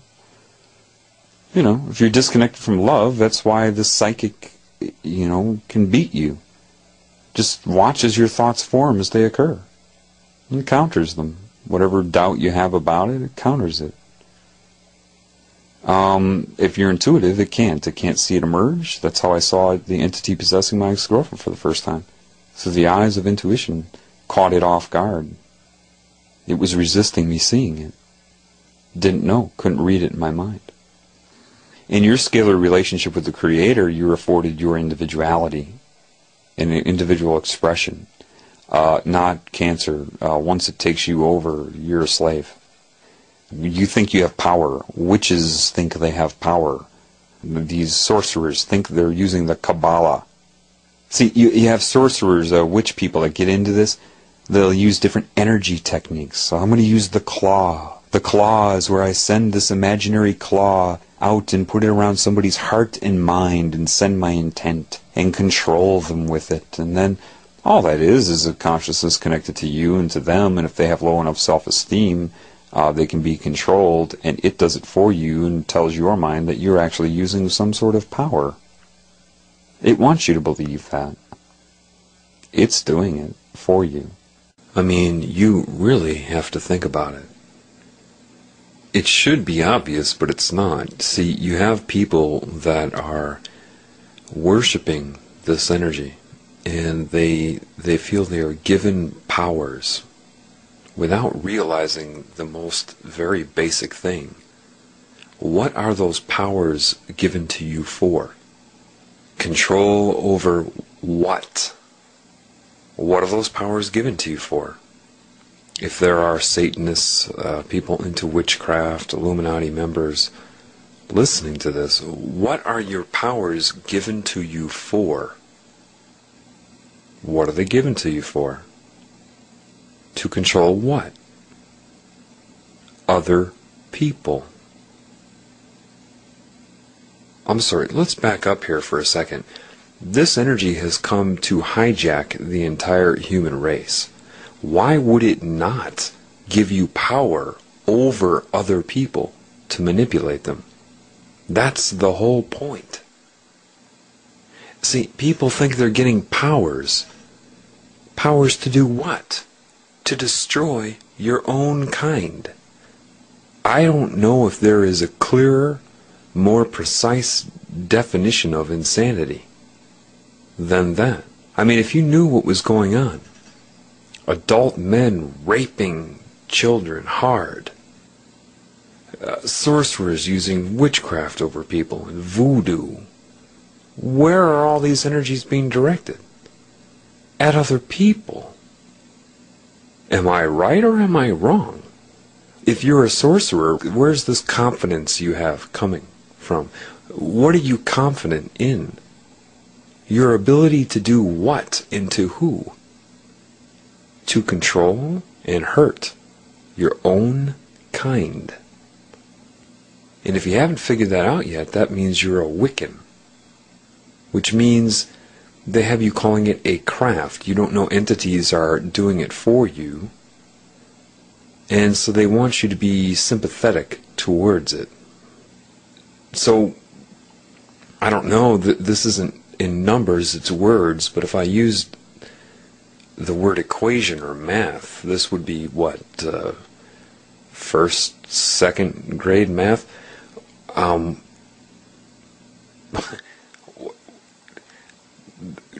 hard is it to be able to deduce that they are going to take away all of your freedom when the time's right? That when the time is right to hijack the human race, those that were doing it, that were promised to not be harmed when it happens, to be given a break because they helped. How did they help again? Let's just recap. What were they doing to, quote, help? Oh yeah, destroy the whole human species. What are they? Oh, that's right. They're the human species. What was its agenda again? To give you power to do what? Control and harm and manipulate and destroy the human species. You know, they look at it like, well, I myself am not doing that. They don't understand the collective impact of the whole thing. They don't get it. They think they're going to be spared for some strange reason. The mind control works to convince a species to destroy itself, and then also, I mean, you should give a standing ovation to this Cancer energy. Really. I mean, it's convinced people to want to destroy their own kind and was able to convince them that they will be spared. Think about that. You should be on your feet applauding the Cancer. Now, I admit, I have a different energy. I can see this, but it's so simple, so easy. I can't believe that it happened. Because it's too obvious. It's too... I mean, I understand.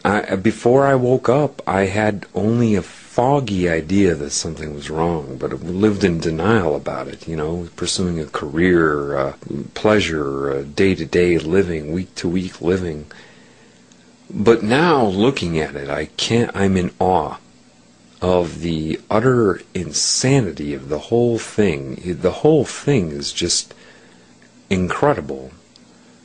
To come to a species and somehow convince it that it should destroy others, and I suppose you have to first psychically, this is why the Illuminati, when I say they're synchronously coordinated, what do I mean? When they were children, people that get into witchcraft, Satanism, any type of thing like that, don't understand that they were attacked by this consciousness, these entities, as children, and worked on throughout their childhood, and various events are coordinated, taking away self-esteem, making sure there are moments where they feel powerless and hurt by their own species. Their thoughts are manipulated to be angry at other humans. That makes them a prime target. So when witchcraft or any of these things are brought to their attention, they actually feel like they chose it, like it's something they want to do. Why? Because they felt hurt and powerless. And then the very energy that's saying, here, let me give you these powers, is the one that hurt them to begin with. The irony is this: before humans were attacked by this energy long ago, they had more, they were multidimensional, they were at peace with creation, everything was fine. They could do more than the Illuminati members are allowed to do now. Oh, here, let us show you this different frequency range, this different dimension. And they have no idea that that's how humans used to be able to be. So the one that took it away on a long time scale to us, and with individual lives, then gives it back to you, and you think it's something giving you a gift? It's no different than being a prisoner and being given an hour to walk outside by the prison warden. It's a real mess, and it works. If you don't understand this, right? You're not aware of the consciousness, but you can't. Can you figure it out? Ask yourself. With each new year, you have more and more adults raping children, getting worse and worse, abusing them, victimizing them. Forget about what the Illuminati do for their rituals. I'm talking about the common folk doing this and wanting to do this. And people just are so asleep, so under a trance, they just point their finger at them like, you are a bad person. You as an individual are bad. They don't question what is occurring with the race as a whole. And the Satanists, the low-end witchcraft people, low-end Freemasons, think they're getting a gift of knowledge. You get high enough up, and then you encounter these beings, right? And the beings are not... Look how easily they manipulated the human race. Humans used to be more mentally active thousands of years ago than they are now. It doesn't matter if they had the technological knowledge, they had the intuition. And they were able to be taken over.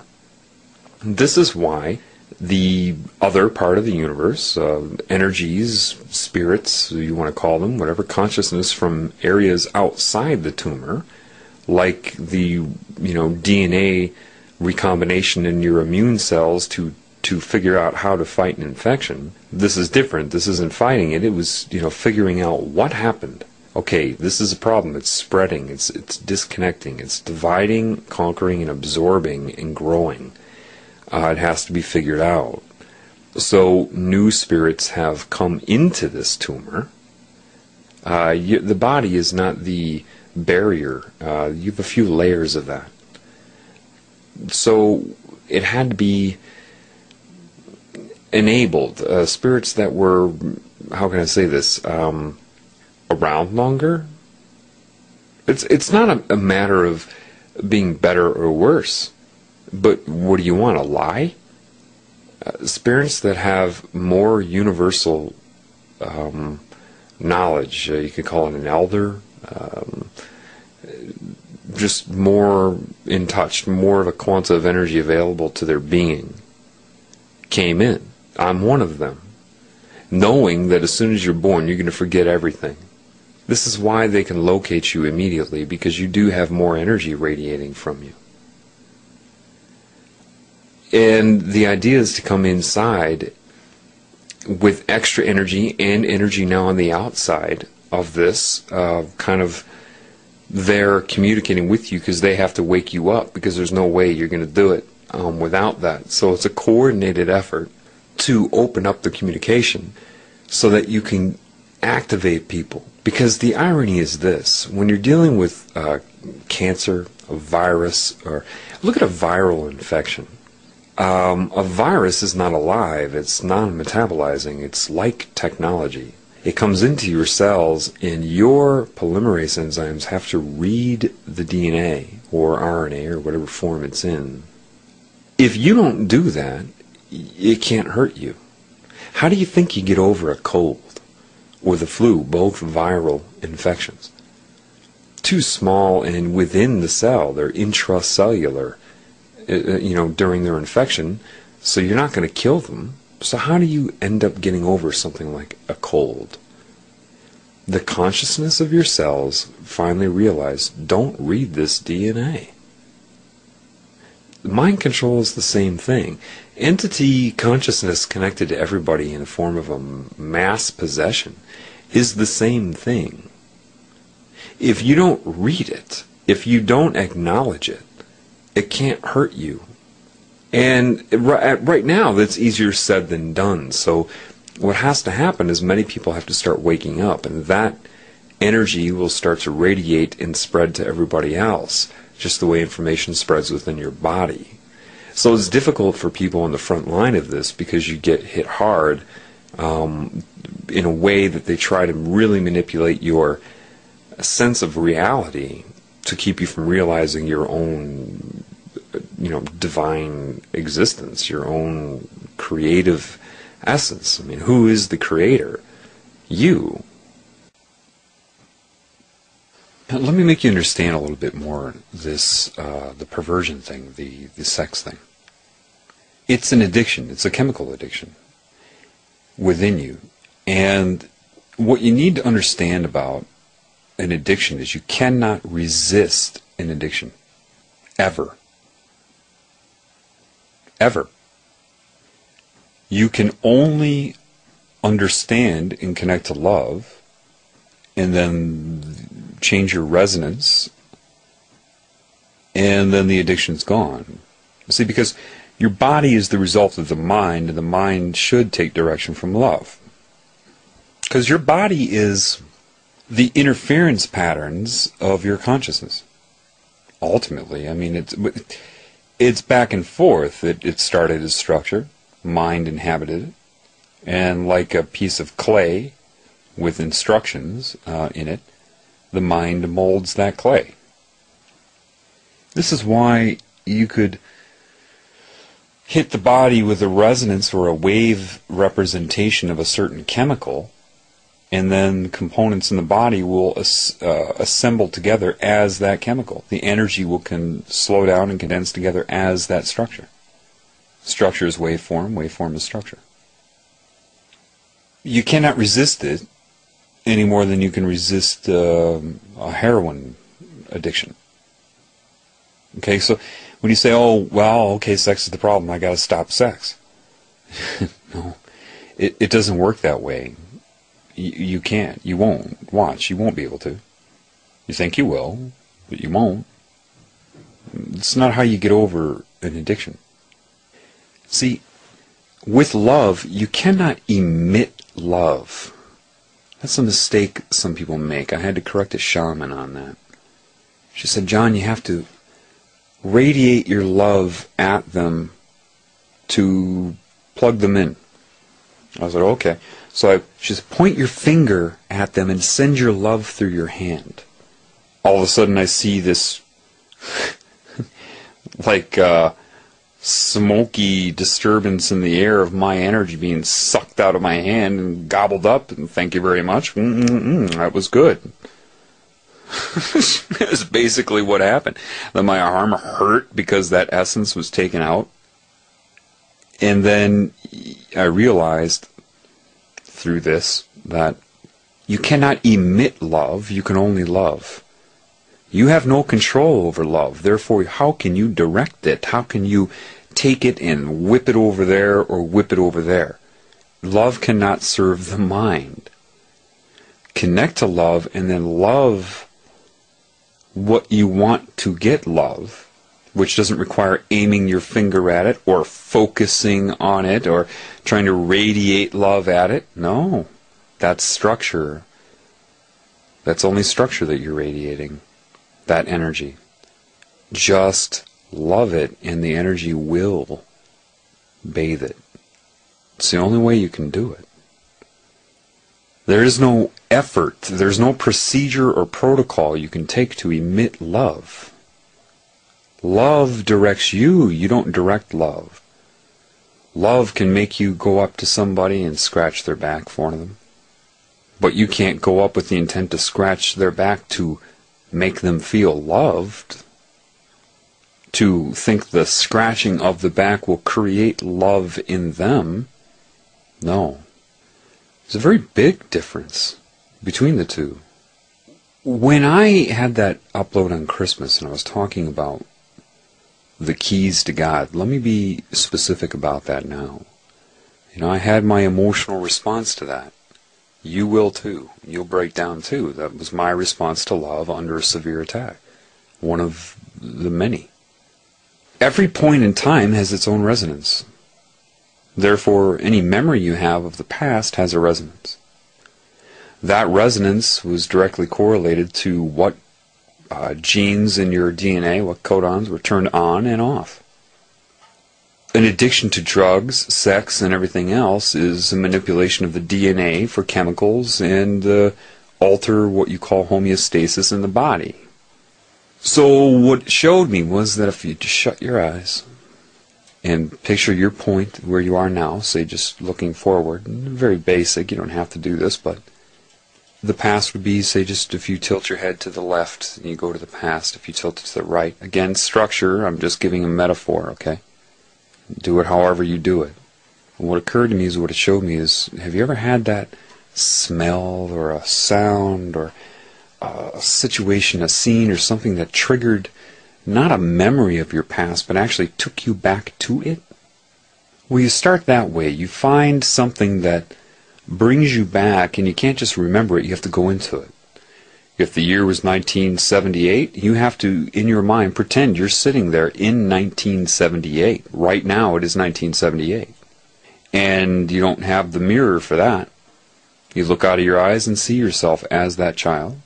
And what you do is everybody has significant moments where you were attacked by this cancer. All of you. And those moments were to make you do something that brought shame to you, ridicule, whatever. Or something happened to you, you were abused, or something bad. And when you start to connect to love, you go back and you have this understanding that they were controlled by this consciousness. You start to get that. You start to understand it. You go back and you can actually, forgiveness is understanding.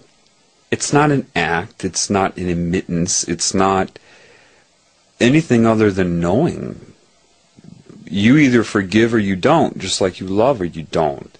It's not a procedure or something you force yourself to do. You can only do it when you understand. Therefore, it's not even forgiveness. That's a word. It's, oh. Then you see, oh, I did this when I was young, but now I start to get an understanding. There's other things involved, subliminal messages, a consciousness directly plugged into my mind that wants me to feel separated and shameful. Oh.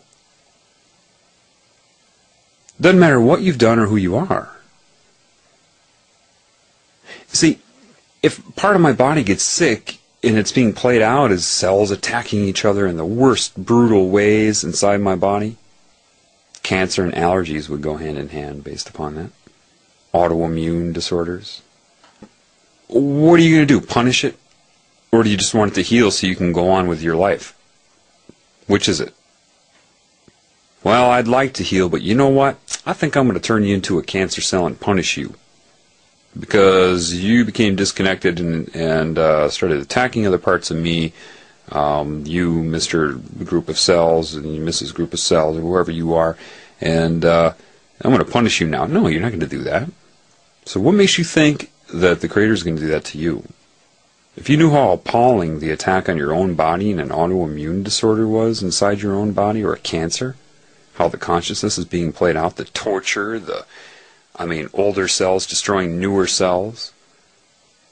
On that level, they can't understand it. That's the anger inside the tumor itself.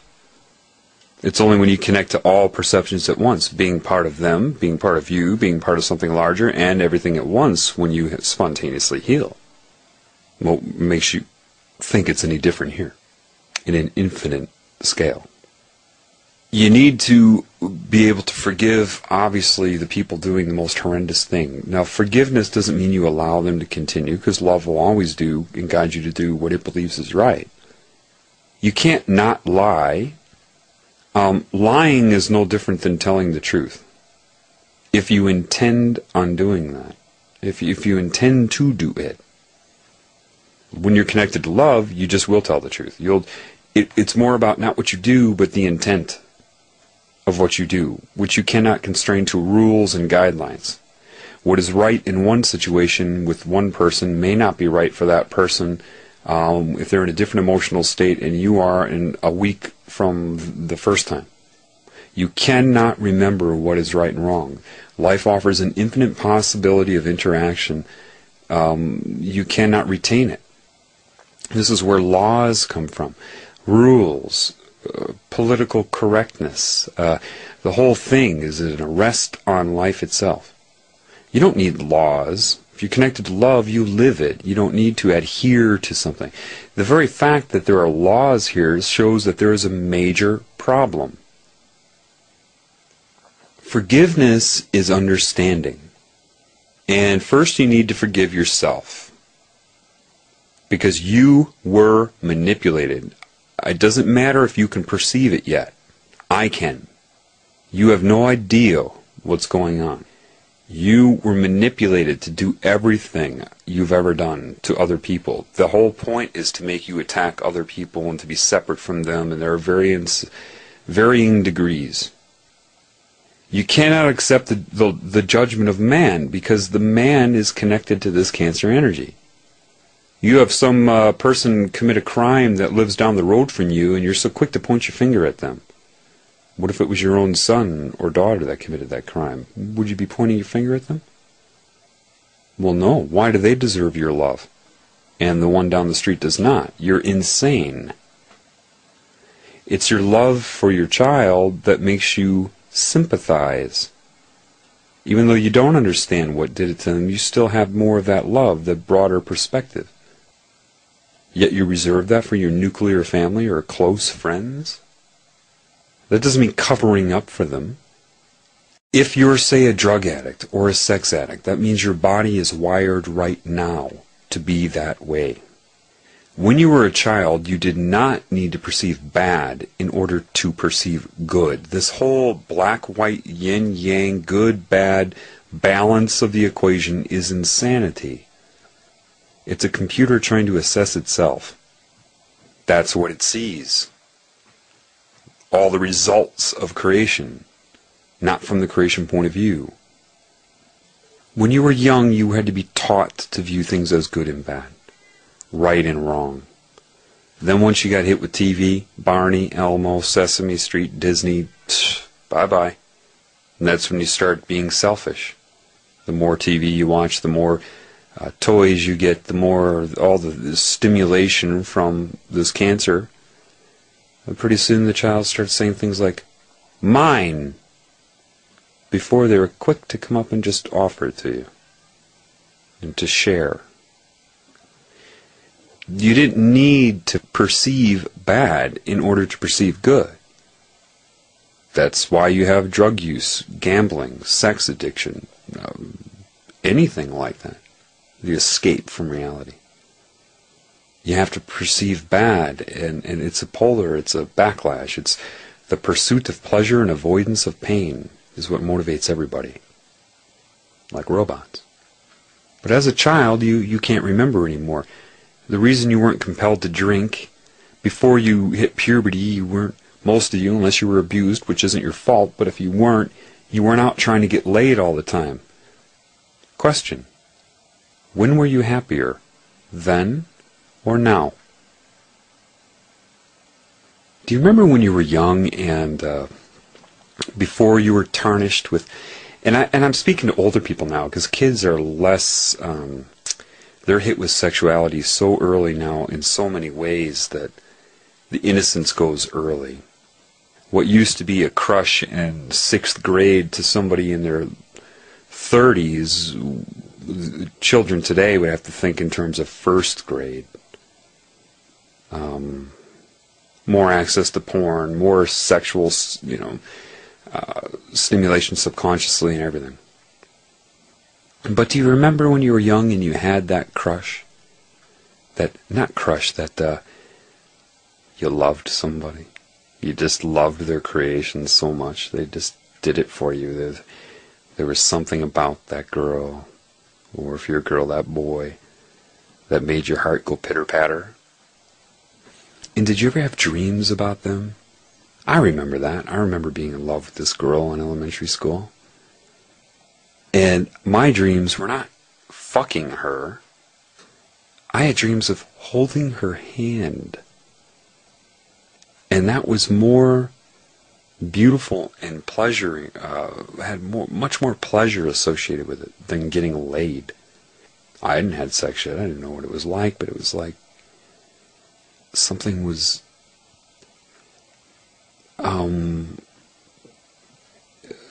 wrong with that.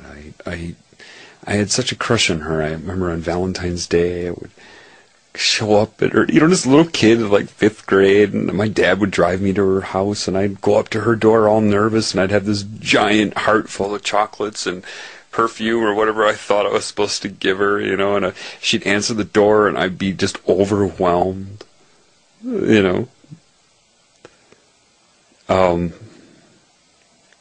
That was the love in me. Now, they'd already tried to take it away, so I didn't have the self-esteem that I have now that's being repaired.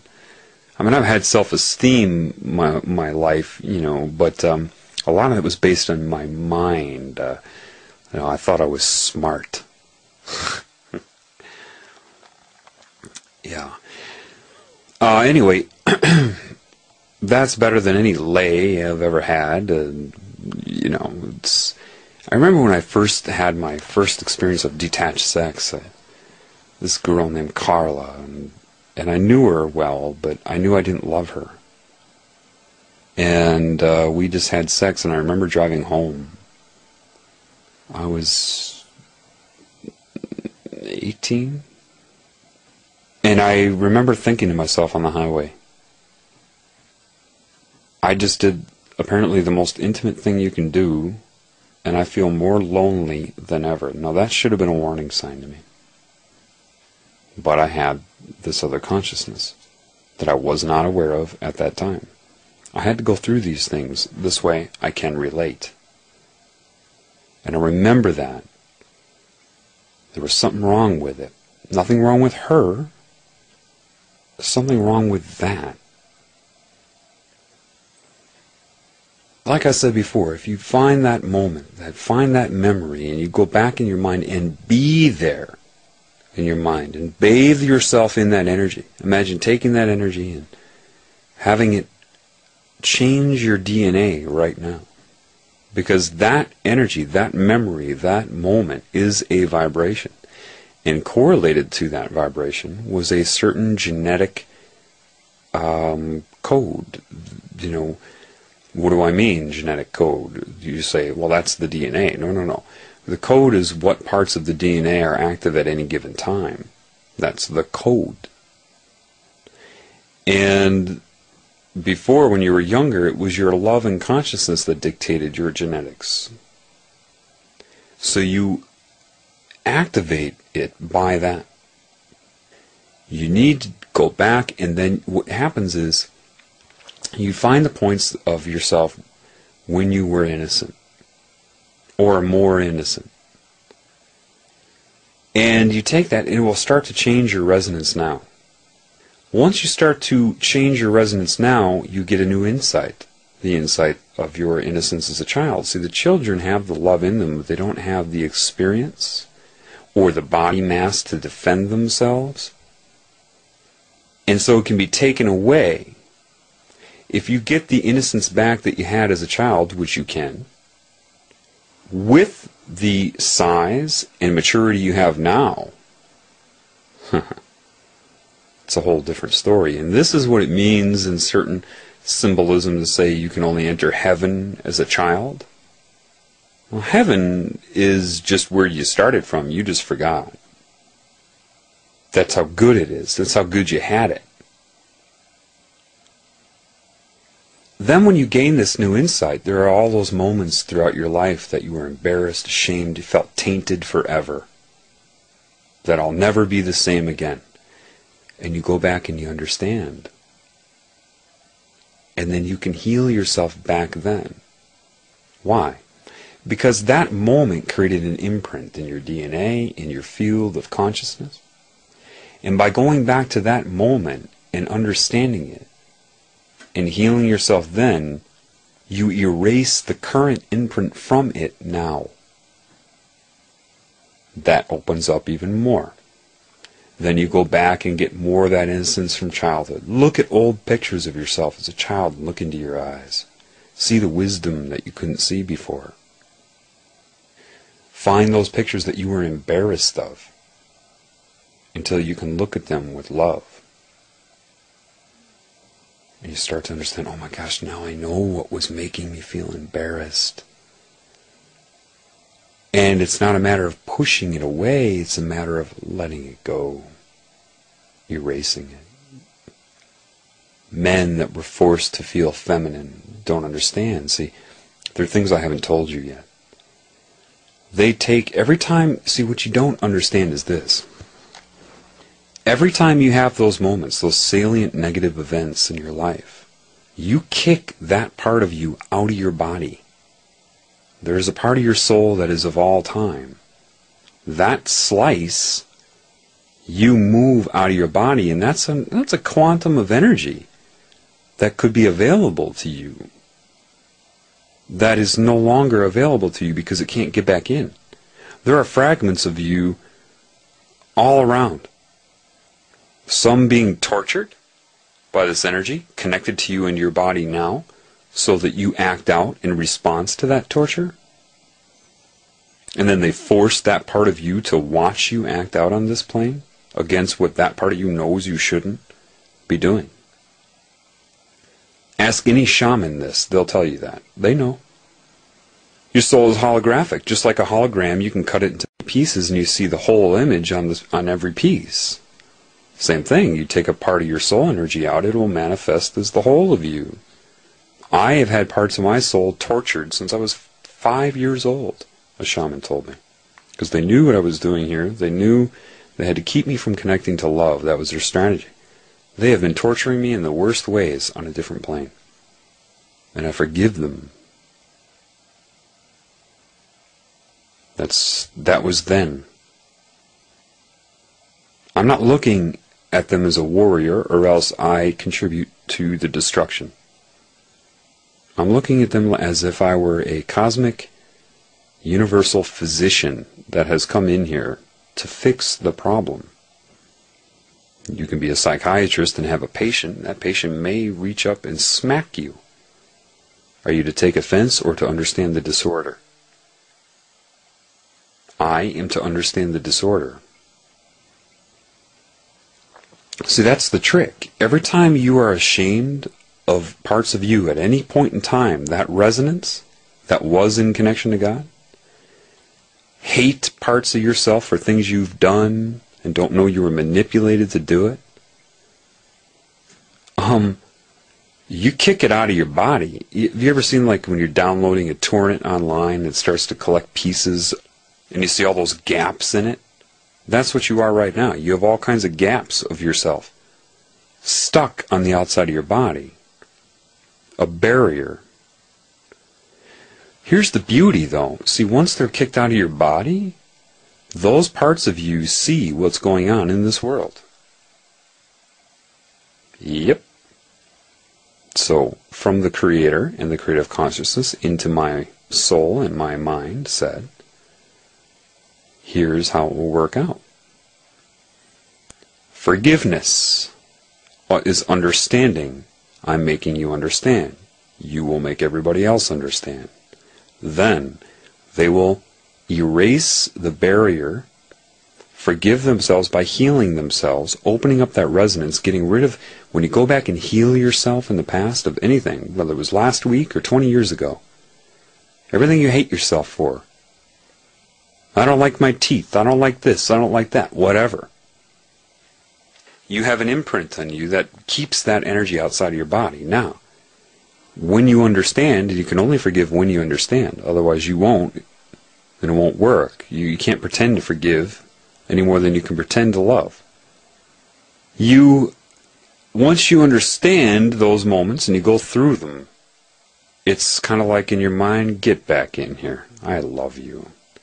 And that comes in, and now you have a quantum of energy that has information from the outside. And it is that part of you that starts to wake you up. That is how I started seeing the subliminal messages. Those parts of me on the outside could see it. I could not. And the only way was to forgive that part of me and love it and invite it back. And now, more energy comes into me with this new awareness that can communicate with the Creator and me. And you go back and forth, and you have to visualize yourself like from the very moment you were conceived all the way to the future till you die. And each minute, like along this huge line, each day, just this huge, 500,000 mile long line of you going up from growth of baby all the way to adulthood to death. And each point is a moment in time. See, the point of you being healed exists in the future too. The future is all possibilities. So in one of those futures is your completely healed state. Do not think you cannot go to that point in your mind and take the energy from that being completely healed and let it start to inform your DNA and your body now, so that you walk into that paradigm, not dimensionally, like one foot in front of the other, but in a paradigm, you shift into that paradigm. Then keep going back and forth and left and right, and every time you finally realize that you should forgive the parts that you hate, that part jumps back in you. Now you're closer and closer to God. You start to be able to get the subtle information to your soul from God, and you keep doing this.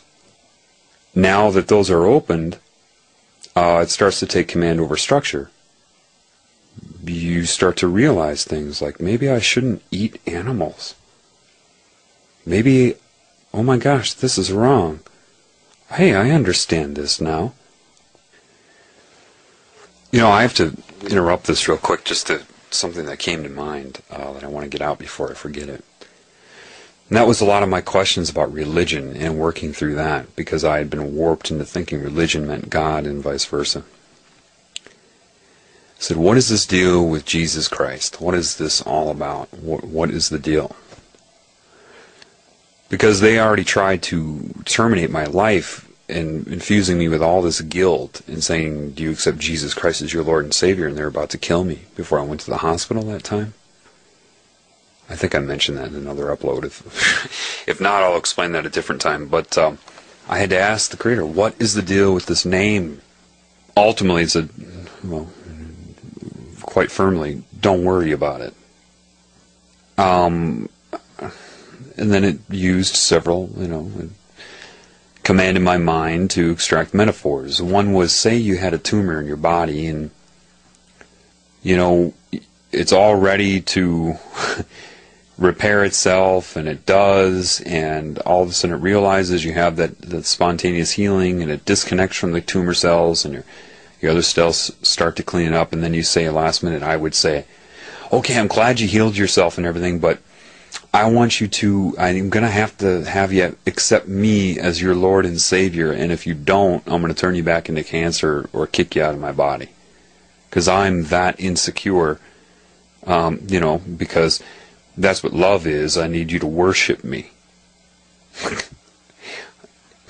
And then put into my mind, as the creative force, do you think I am that insecure? I said, what is your name? Jonathan. Did you give yourself that name?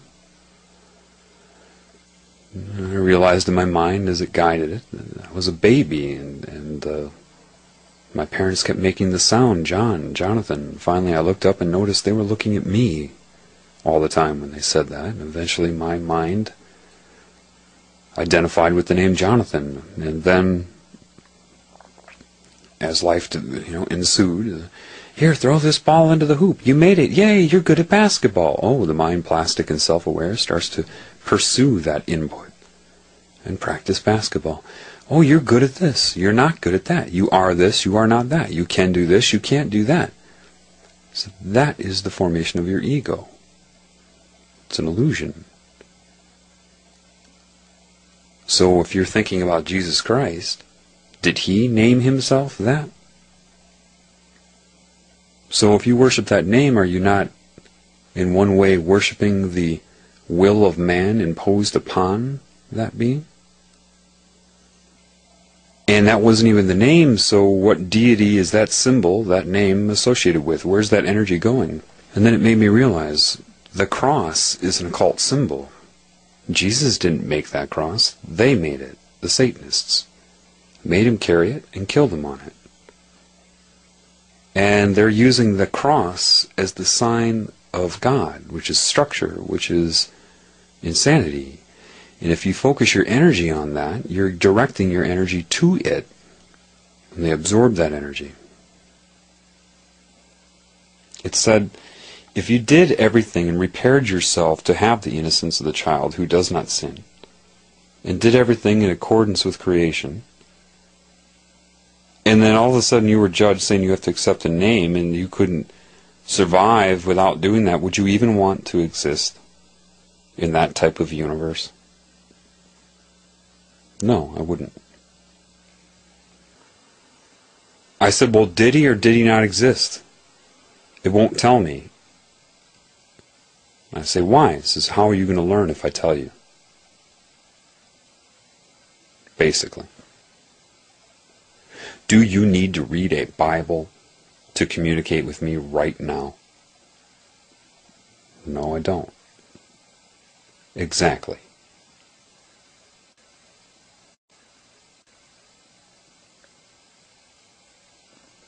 I first understood the properties of love when I came into contact with a girl who synchronously I met and started talking to her about life and whatnot, and brought up this cancer condition and what's happening synchronously, or not synchronously, but intuitively. And she allowed me to finish what I was saying, and then finally she says, are you sure about that cancer thing? I said, yeah. Okay, then explain this to me. She said, I have cancer. She's a young girl, a college student. She was there singing. It was I went with her to observe her sing, not to flirt with her like the binary mind would assume. I knew it was a lesson of some sort. I was directed to meet her. And there I learned a lesson of love. I was born what the structural psychic mind would call a healer, because I can manipulate my chi energy no problem. I didn't have to learn about that. I could always move it around, relieve some pain in individuals, and focus my chi anywhere in my body to relieve pain, just like consciousness around a proton nucleus of an atom may manifest an electron. That's all chi focusing is, localizing the energy, seeing a daisy in your mind. And bound to structure, I was there, and I said, okay, well, she had cancer, and I'm making this, it's a longer story, but I'm trying to shorten it up for you. And so I said, okay, stand up. Usually I could just put my hands over somebody's body and feel where there are problems. I could feel some imbalance. I'm like, okay. So I tried to direct my energy and take away her pain. And then I finished and I said, so how do you feel? Are you still in pain? She said, yeah. It didn't work.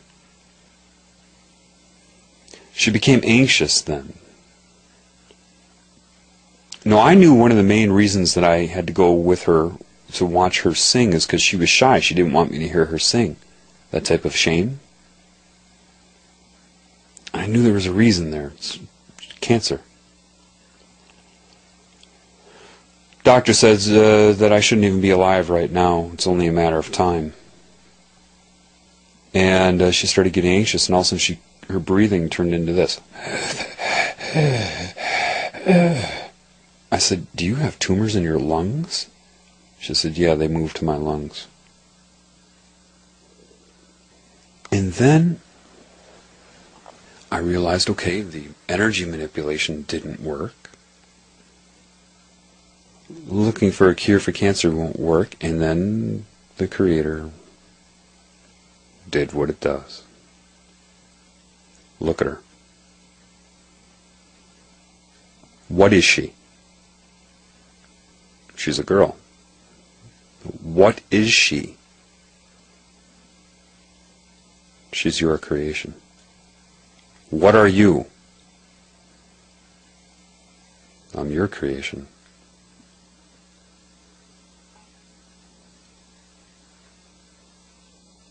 Did you create her? No. What's a sin, John?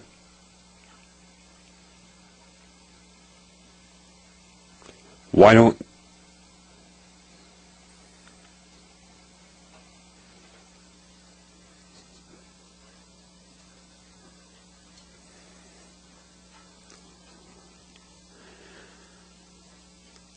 your skin cells attack each other in your body? Why don't your body's cells attack each other when you're healthy? Why don't they steal from each other, lust after each other, try to manipulate each other, take from each other, use each other to seek pleasure and avoid pain? What is that when they do that, John? That's cancer. Does it have anything to do with good or bad, John? Would you design a car that had engine parts that would lie to themselves and each other within the machine, the apparatus? Would that be an efficient design? Would you make the design that way? No. Does it have anything to do with good or bad?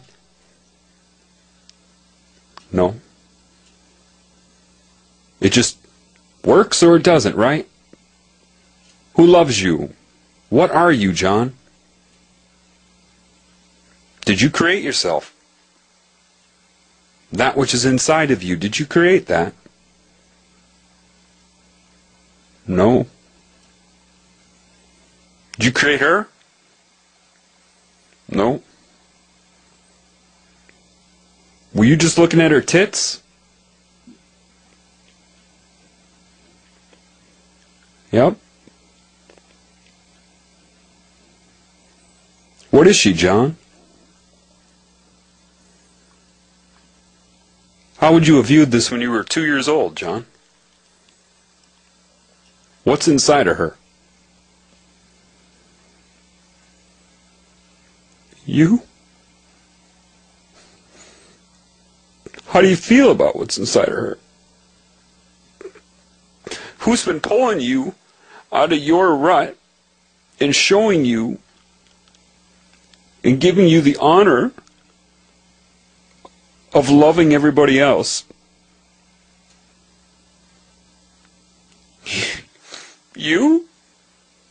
Who created you? You did? Who's inside of you? You?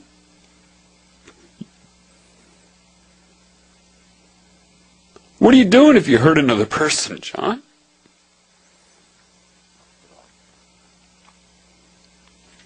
How do you feel about her, John? Look at her. What's inside of there?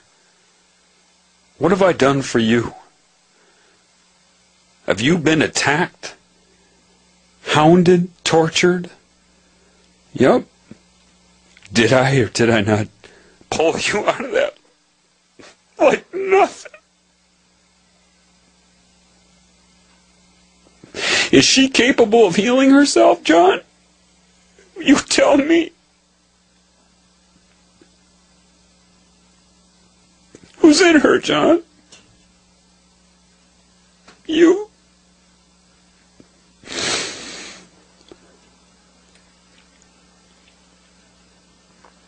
And I understood again. I understood when I never had to learn. Right off the bat. I understood why a child wants to share until they learn not to. And I didn't have to radiate energy at her. I didn't have to point my hand at her. She's talking about her situation, looking away from me, having trouble breathing, and I started to love her.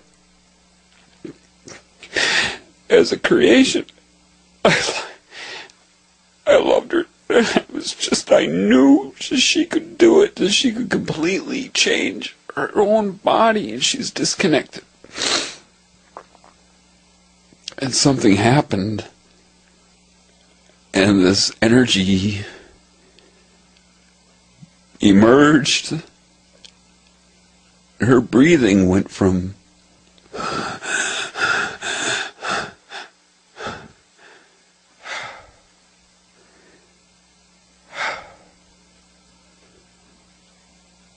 and she sat there and she just looked at the ground. I said, what happened? She said, I don't know. I said, are you still in pain? She said, no.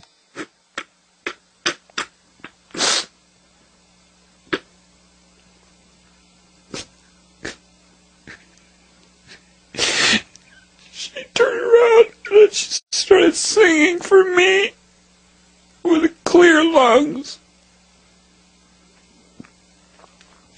She doesn't have cancer anymore.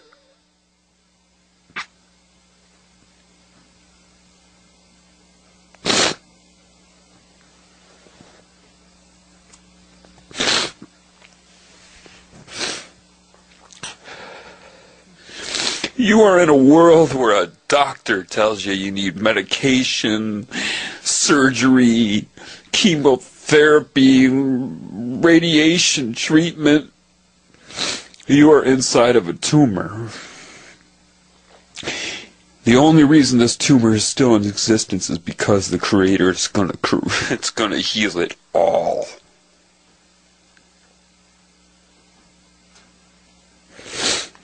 You cannot send love.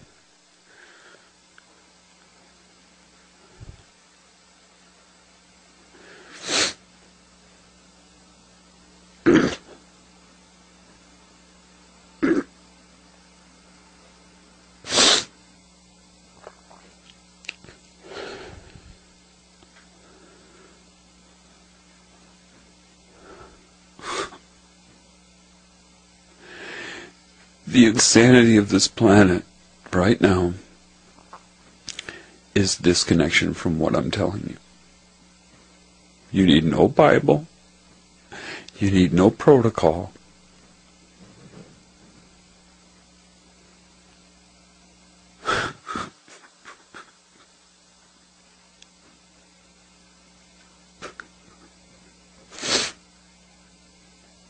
Someone's going to ask me if I believe in the Creator.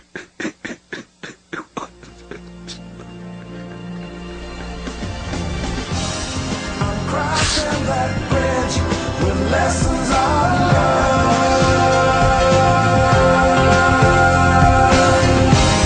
I'm playing with fire.